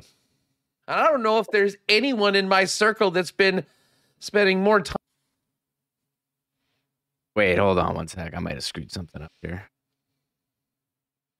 Oh, no, this is it. Sorry, I screwed up. We're good. We're good. I don't know if there's anyone in my circle that's been spending more time at the Dome right now than Chris Abbott of Coolbet, who joins me from a very busy Coolbet HQ. Lots going on. You've got Alan working on a dishwasher. I'm sure JBM and Pat Gregoire might be downstairs fixing the plumbing or something right now, Chris, but lots going on into the weekend. Great to talk to you again, man. How are you? It's good to see your face, man. Yeah, we got actually got Jake and Pat down the parking garage painting the yellow lines. That's what. Actually, it's fun. No, we Alan's the local expert on dishwashers here, so we've got him in taking care of some stuff at the condo. But it made me think of when I was a kid, when my parents would get frustrated with me, and I wonder if your parents did the same thing. They'd be like, I'm bored, or whatever. And they'd say, go out and try and erase the yellow line. And when you think about that, it's like they're basically saying, go get hit by a car. That might have been a Newfoundland thing. I'm not kidding. That. Yeah, it might have been. Go play in traffic, kids. Yeah, go play in traffic. It's another way of saying it, right? Go try to erase the yellow line. That was my favorite one. And I never realized until I got older how funny that is. Well, it is good. The other teams in the AL might feel like they're playing in traffic right now, heading to downtown Toronto, the way your Blue Jays are playing right now. I mean, what a week. I mean, this really started last weekend when they had been slumping. Let's face it, they went into Anaheim, rolled off 4 straight, and they have not looked back right now, Chris. This team is red hot, although unfortunately, the Yankees have a pretty good ball club right now, and it's hard to make up ground in the AL East. But this has been huge for a team to get back to, I think, where most of us thought that they would be. Yeah, real tough division to make up any ground when you fall behind. And then the Red Sox are doing so. They fell behind and they're making up ground, and Tampa as well. But yeah, a ton of traffic on the base paths in Toronto over the last few nights. And like you said, it really started in Anaheim, where really, they went out on the road after a bad homestand, or an average or pedestrian homestand, where their record wasn't even that bad, but their production was horrible, and the pitching staff kept them in it. And then you've got a trip to St. Louis where they get a little split on the mini 2-gamer, and they go into Anaheim, and that probably could have went one of a couple of ways, right? That could have really went off the rails for them there. So I think when we look back at this season, a sweep of the Angels in Anaheim, including beating Shohei Ohtani and limiting the damage that he and Mike Trout did, that could be a big thing. And then they came back here. God, who'd they play in the first series this week? The White Sox. They just got back, played the White Sox, right? Yeah. Okay, so it was a full series. So that's because the games against the White Sox were like 3.5-4 hours long, except for yesterday. So I felt like there was another series in there. But the bats have come to life. Teoscar Hernandez has come to life. And I had somebody ask me about this earlier in the week. And, there was a time when, Zach Collins was batting cleanup for this team. Like, they were hurting. The lineup was in bad shape, and now that they've got some guys back, and Kevin Biggio's contributing, Danny Jansen's back in the lineup, they're getting a little bit more out of Lourdes Gurriel and Raimel Tapia. Matt Chapman's starting to hit the ball. So now this is the team we thought we were going to get, I think. Well, listen, Alejandro's unite. Alejandro Kirk continues to get it done. And now Danny Jansen's smacking homers night after night. I mean, if you looked at this roster, I mean, the catching position wasn't really the area of strength you would see. It has turned into one right now. And to be honest, that in some ways has almost been a catalyst to get the bats going again, because it was puzzling going into this stretch right now, Chris. I mean, the big question was not what was happening, it was the pitching. It was like, where are all these big league bats that we expect to do such great things that were ice cold? I think what happened there, Hustler, is that, when you look around the lineup, you see Taylor Heineman, who's no longer with the team, Gosuke Kato, who, by the way, I loved, and sad to see him get DFA'd or whatever happened there. But, he had a bunch of guys plugging the holes. And then I think the guys up top were thinking, well, if we don't hit home runs, these guys certainly aren't going to do it. So I think there was a lot of pressure on Springer, Bichette, Vladdy to get something done, to hit a 6-run home run, I think, is what was going on there. And we're getting a lot of pop-ups, a lot of strikeouts. Now that they know they're a little bit more insulated, I think they feel a little better swinging for a single or a double, or letting the ball get a little bit closer to them before they swing at it.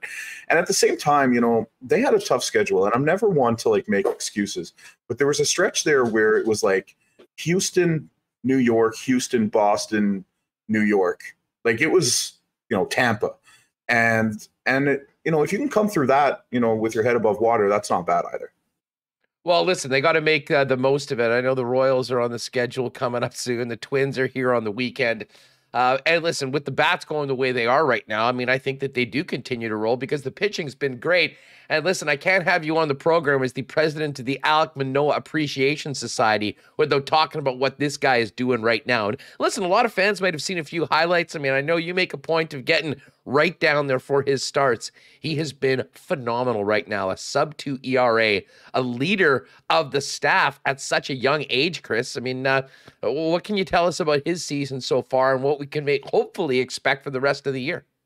You know, one of the things I hate when you listen to the media is when they talk about team control and all the stuff in the baseball CBA that is so overwhelming. But basically, you know, Alek Manoah is going to be a J for the next 5 to 7 years, and hopefully his whole career.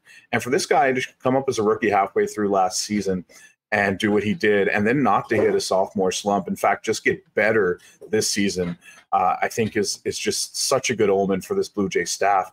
You know, Kevin Gosman's been great. You've got a veteran in Jose Barrios. Kikuchi's coming around. Ryu is really the soft spot. But Ross Stripling, I actually kind of hope Ryu goes away and Stripling can fit in as a starter because he's been good there as well. So, yeah, back to Manoah. It's just he throws the ball a ton. I saw a tweet yesterday that said the Jays were supposed to wear their blue uniforms with their white pants, and Manoah went in the clubhouse and said, "Nah, I want to wear white today. And by the way, we're going to wear the old school white hats when we do it. They're going to be our sweep uniforms."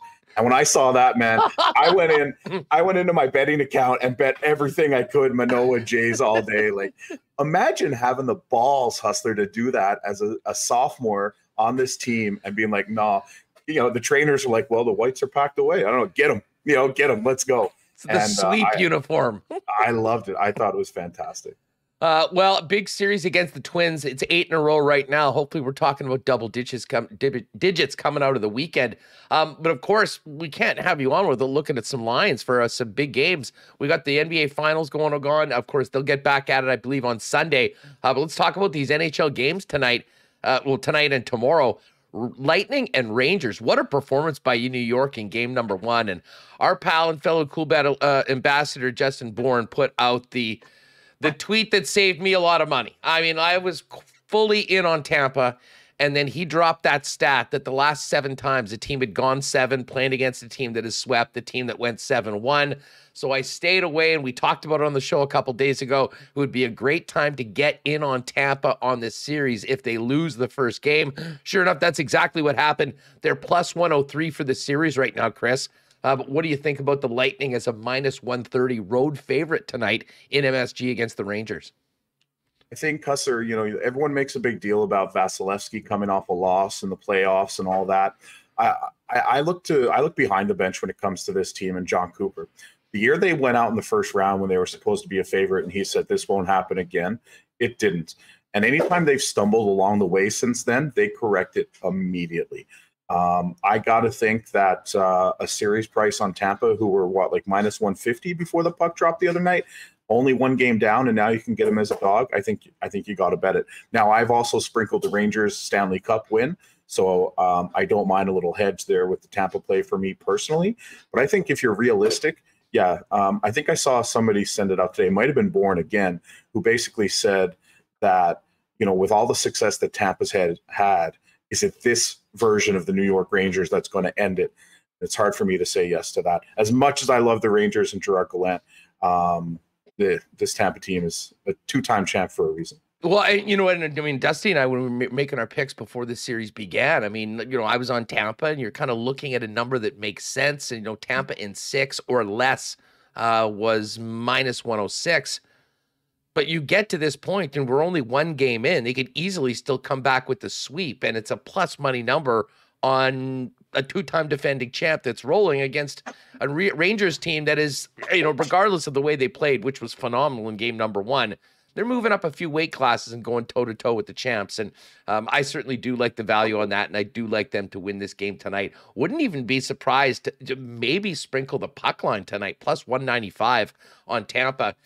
They've beaten teams consistently. You know, when Vasilevsky has these strong games, they're going to score a couple. Although Igor Shesterkin's been pretty phenomenal so far after getting hooked for the first couple times in the playoffs. So what about the Avs Oilers? I know we've got lots of friends out in northern Alberta that are hoping for some sort of a turnaround. To me, that was the game last night. And to be honest, when they killed off the 5-on-3 in the first period and got to the intermission 0-0, I thought this was the Oilers' game to lose. And, man, 2 terrible minutes, 3 goals in 2:04 last night. Mike Smith, who played pretty well in the first period, didn't have it at that point. And now, man, this is a major uphill to climb for the Oilers going up against the Avalanche, who have just looked phenomenal in these first 2 games. Yeah, I think the Oilers are done now. It's just a matter of time. I don't see them winning 4 of the next 5 games against this Colorado Avalanche team. I just don't see it happening. So, there's a couple of ways to play this. If you're me, I'm going to look at the over 7 again. I know it only went 4 goals last night, but McDavid should get freed up a little bit at home. It should be a zoo. Every time we've seen zoos in Alberta in these playoffs, the goal scoring has been ridiculous. All respect to the fans in Denver. I don't think it's going to be anything like the atmosphere we see, Saturday night when these teams play. So, I think if Edmonton gets a game in the series, like this is where I'm at with this now. If they get a game in the series, it might be game 3. But I think it's you're at the situation where, when you got a pet and it's their time and you're just wondering when that time is going to be. I think that's where the Oilers are right now. Well, you know what? If you do think that pet can live a couple extra lives, plus 150 on over 5.5 for the series. If you think the Oilers can win 2 games, and I'm sort of with you. I think those are long odds, and obviously we'll spend a little bit of time trying to figure out what the heck's going on in that NBA Finals game with the Celtics' crazy comeback. And see what happens with Golden State, a big favorite in game number 2, and I do think they like that. You would think all the games on the weekend, you'll pretty much be living once again at the Dome. Yeah, my plan is to go to all the games this weekend. I've got minus 1.5 for the Jays, over 5.5 team total tonight. Sprinkle on Vladdy and Bo home run props, even though the numbers on them aren't that great. And I'll be betting a Byron Buxton home run every game because I just love Byron Buxton. I would love him on my team. Has a hard time staying healthy. And man, I looked at the Celtics last night and I was going to put in a live bet just on the spread, and I went to sleep. So 17-0 run. We turned it over after the game. 17-0 run at the end of the game. I think Golden State got 1 basket right at the end. But it was a crazy turnaround, and I don't know. I think there might be some value on Golden State going forward after they lost and in the fashion that they did. I think this series is going 7. That was the bet beforehand, plus 205. And, well, we'll see if that happens. Chris, folks, give him a follow on Twitter at CoolBetChris. You'll see some great picks from the ballpark this weekend. I can tell you that, as well as many more entertaining musings. Chris, thanks as always for coming on, man, and have a great weekend. My pleasure, buddy. Golden State, same boat as Tampa, right? Plus 150 now to win the series after blowing 1 game. That's what I'll be doing. All right.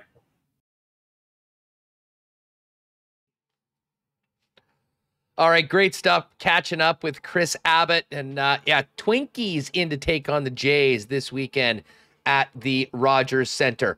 All right, gang, you know where we're at. End of the Friday show, and you know what that means. It is marbles time on Winnipeg Sports Talk. The entries are open. If you're with us on YouTube, put in !marbles and count yourself in. Again, totally free to enter and free to subscribe, but you do have to be a subscriber to our YouTube channel to win our version of the Masters Green jacket, which is, of course, the blue Winnipeg Sports Talk and Canadian Club hoodie. Huge shout out to our friends at Canadian Club. Of course, Whiskey Fest going on. They're very much involved in that, and there might be a little Whiskey Fest in a different way coming up a week from tonight when the Blue Bombers have their home opener against the Ottawa Red Blacks. Of course, Canadian Club, the official spirit of the blue and gold, available throughout IG Field, especially up in the north end zone around the Jim Beam Stillhouse and the Brugal Rum Hut. And you can also pick up the great taste of Canadian Club and Ginger, ready to go in 6-packs at your local Manitoba liquor marts or beer store. So let's get these, let's get the entries in, !marbles. I think you all know how this works. We've been taking your suggestions for who needs a marble in addition to everyone today. Our extra marbles will be Dubsy. What a performance yesterday on the program. A WST fan favorite. A lot of talk about MXC, the Most Extreme Elimination Challenge, one of the greatest television shows of all time in the chat the last few days. We will honor that with your suggestion of the one and only Kenny Blankenship. We'll also put in Rowicki. We'll also put in Big Willie J. And we definitely, Barry Trotz is in the marble race until further notice. And you know what? If he does sign, I think we might just always have a Barry Trotz. That will be something that we can offer Barry. And if he does win, well, we'll certainly hook him up with the WST hoodie. So we'll give you another minute or two to get those entries in, !marbles in the YouTube chat. Remo, off air, you were mentioning something about the Coyotes. Do we really need to go down this road while people Yes. put in their Marvel entries? Yes, the Coyotes arena saga just beginning their quest to get a new building built in Tempe. They had a big meeting yesterday with the town, and the town voted yes to hear the proposal in the future. That's what they voted yes on. So they're going to hear this $2 billion proposal. It seemed like there was a lot of concerns by town members about the reputation of their ownership. It sounds really expensive to develop the land there. Who knows? But How much longer is this going on? Like, at what point did they say, you know what?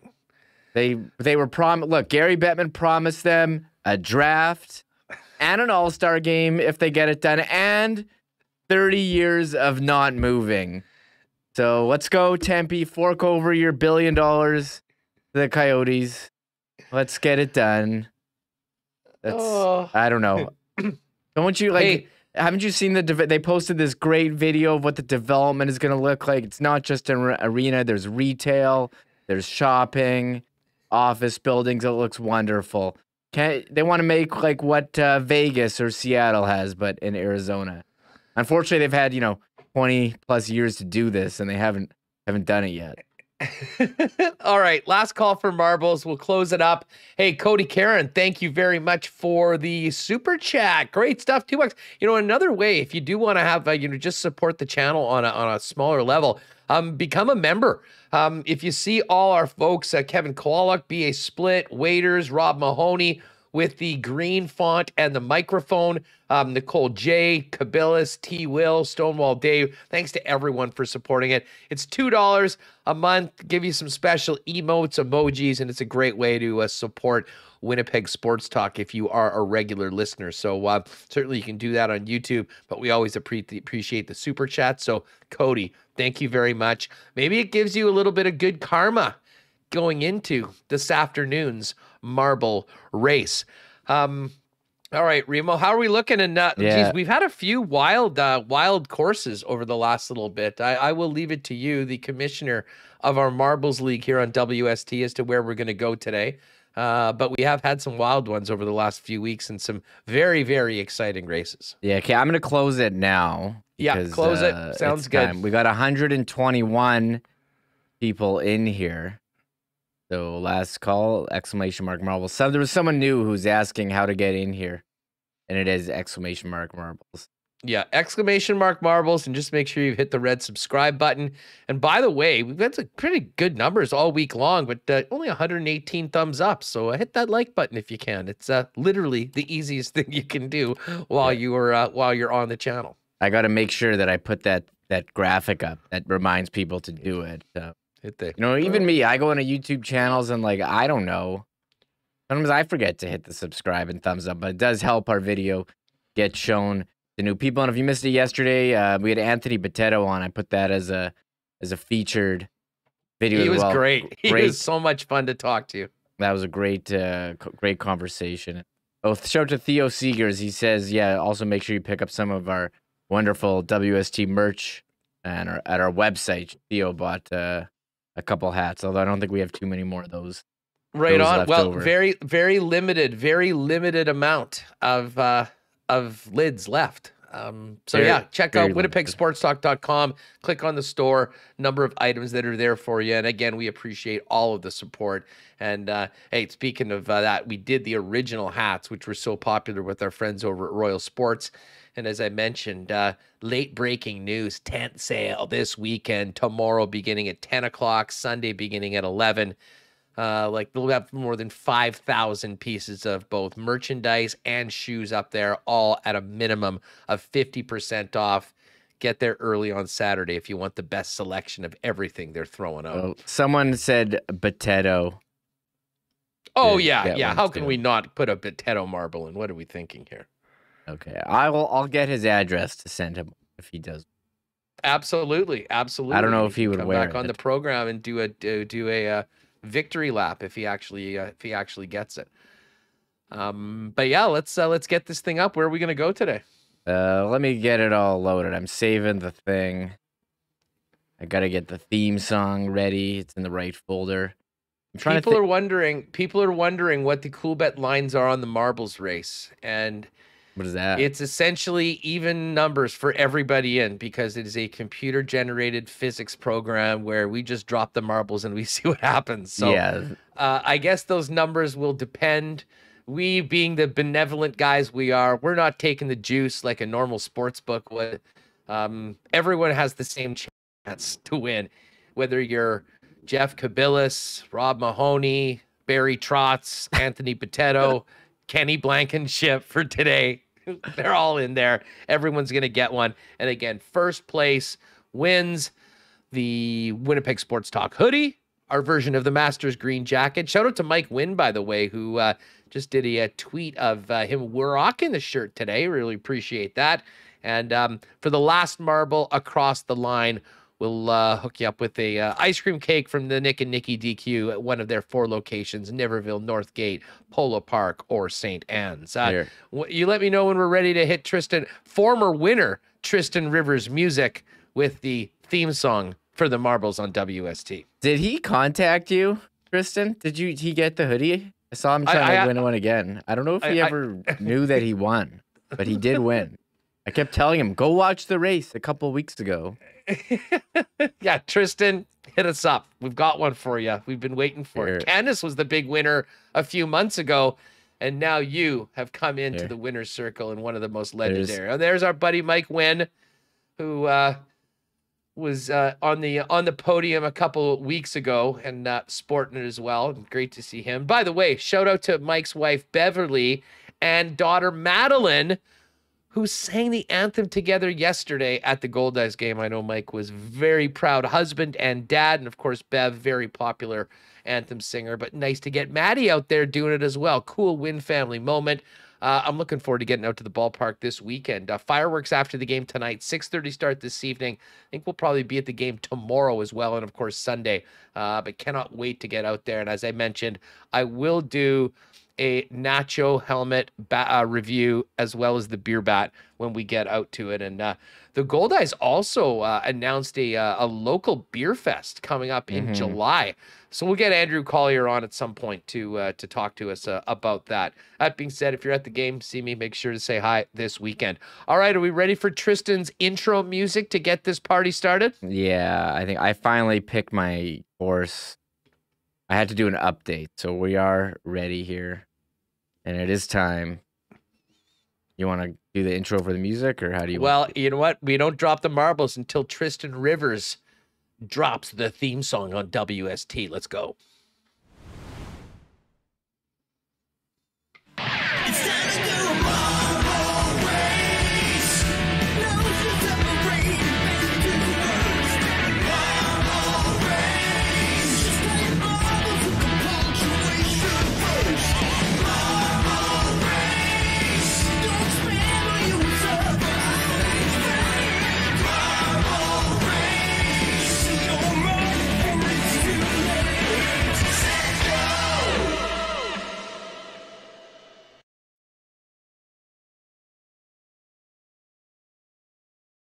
Sorry, I gotta get. I'm all slow here. I had to do an update, so I messed up on my thing. Oh yeah, we'll get this up. Shout out to everyone that just popped in. If you see the numbers going up, if you're just popping in for the marble race, make sure you've hit that red subscribe button to be eligible to win. And had a great show. Willie Jefferson on with a great deal for Bomber tickets for the home opener. Make sure to check that out. Rowicki came by. We talked a little soccer with Gareth Wheeler and finished it off with a visit from Cool Bet Chris before we get into the marble race today. Are we going to the dojo? Yeah, I was gonna do the dojo. The dojo, right on. All right. Well, good luck to everyone. As we mentioned, first place, the Winnipeg Sports Talk hoodie. Make sure after you win, send us an email. We'll contact you so you can come and pick it up. And the last successful marble to get into the bin without being thrown over the top rope, we'll hook you up with the DQ ice cream cake from our friends over at Nick and Nikki. Hey, it's been a great week. It was a record-setting month for us through the month of May. All-time highs in podcast downloads and YouTube views, subscriber growth. It's been amazing. Let's keep it going into June. And our thanks to you is marbles on Friday. Michael Remus, are we ready to drop them? Ready to drop. Here we go. Into the dojo we go on a Friday afternoon on Winnipeg Sports Talk. Good luck to everyone. I don't think we've done this one before.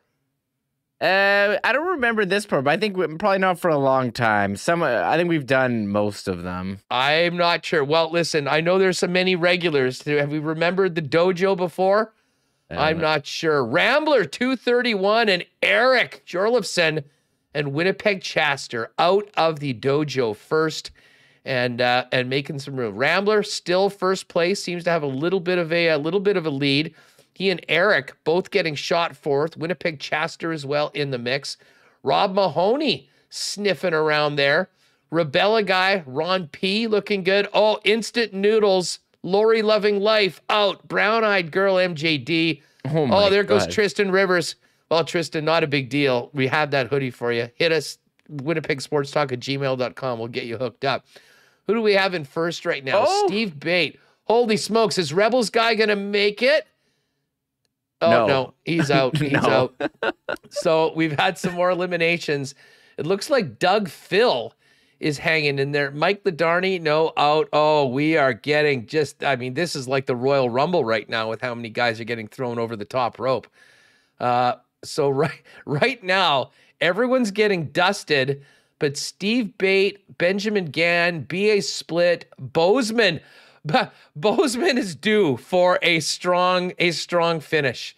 And I do believe he's ahead of his buddy Ross Ransby. Shout out you guys who always have their head-to-head bet each and every day. All right, Steve Bates in the league right now. Oh, Bozeman's thrown over the top rope. It's Steve Bate has survived. B. Henderson is in the mix. Benjamin Gann now with a bit of steam. Looks like they just actually bumped marbles. Cruiser 24 getting into the mix. Who is it going to be? Will it be Cruiser? Will it be B. Henderson? Will it be Steve Bate? The winner is Cruiser 24. Photo finish on a Friday afternoon in the dojo on Winnipeg Sports Talk. Top 10 rounding out B. Henderson, Steve Bate, Camaro 928, Benjamin Gann, Rambler 231, Derek Schmidt, Phyllis. What's up, Phyllis?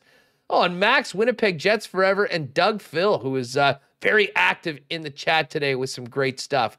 All right, let's see who is our final one. There's been tons of eliminations, but there is still a few that haven't got in. It looks like David J. Smith is hanging around at the top, as well as Daryl Selly. Now, at this point, we may see the fire coming up soon, but it looks like David J. Smith will be the final one in. And there you go. Cruiser 24, our winner, and David J. Smith, the final marble into the hopper. So, guys, if you would, send us an email at winnipegsportstalk@gmail.com. Cruiser, let us know what size you are. I believe we've still got all the sizes, but I'll confirm with you over email as well. And Remo, just confirm that final marble again. The final one, I think it was David. I'll just confirm. That was the craziest race. It was raining marbles. Yeah. The whole time over the top rope over and over again. Only 31 people finished of 131. Yeah, that was that was survival of the fittest, that's for sure. But yeah, David J. Smith, winnipegsportstalk@gmail.com. Let us know which of the 4 Nick and Nikki DQs work best for you. Northgate, Niverville, Polo Park, St. Anne's. And Cruiser, hit us with your size in an email, and we'll make arrangements for you to come and pick it up. Hey, and speaking of races, they're back at it. If you missed it earlier, we had Darren Dunn, great start to the year for Assiniboia Downs. Assiniboia Downs is, of course, back with live racing. You can make plans, make reservations for the dining room, the prime rib buffet for live racing next week.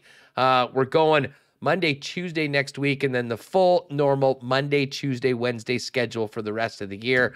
We'll let you know when we're going to do a little Winnipeg Sports Talk gathering there as well. I think it was Doug Phil asking when we're going to do something at the ballpark. We'll get working on that into the summer when normally the weather would be fine in June. I mean, I guess maybe we'll wait a couple weeks. Hopefully it'll be a bit better.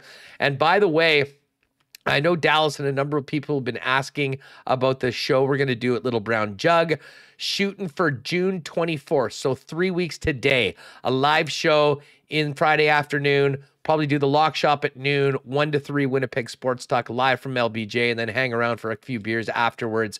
So we'll tell you about that in the coming weeks. But if you want to kind of make a little plan or maybe decide that you might skip out of work that afternoon and come and hang out with us at Little Brown Jug, June 24th is the day for that. Great show, Remo, and a great week. I'm looking forward to the weekend. Let me guess, you're busy. You've got probably a couple bar mitzvahs. I know you're going to the dinosaurs. Do you have a packed schedule with Junior there? Pack schedule. The dinosaurs are back at the Assiniboine Park Zoo. Wednesday was the first day, so I will be taking advantage with my zoo membership, and we will be there for our first visit. And here we got some. I just want to give some marble analytics for you. Schickster coming in with has to be a record for the fewest finishers, 24% finish rate.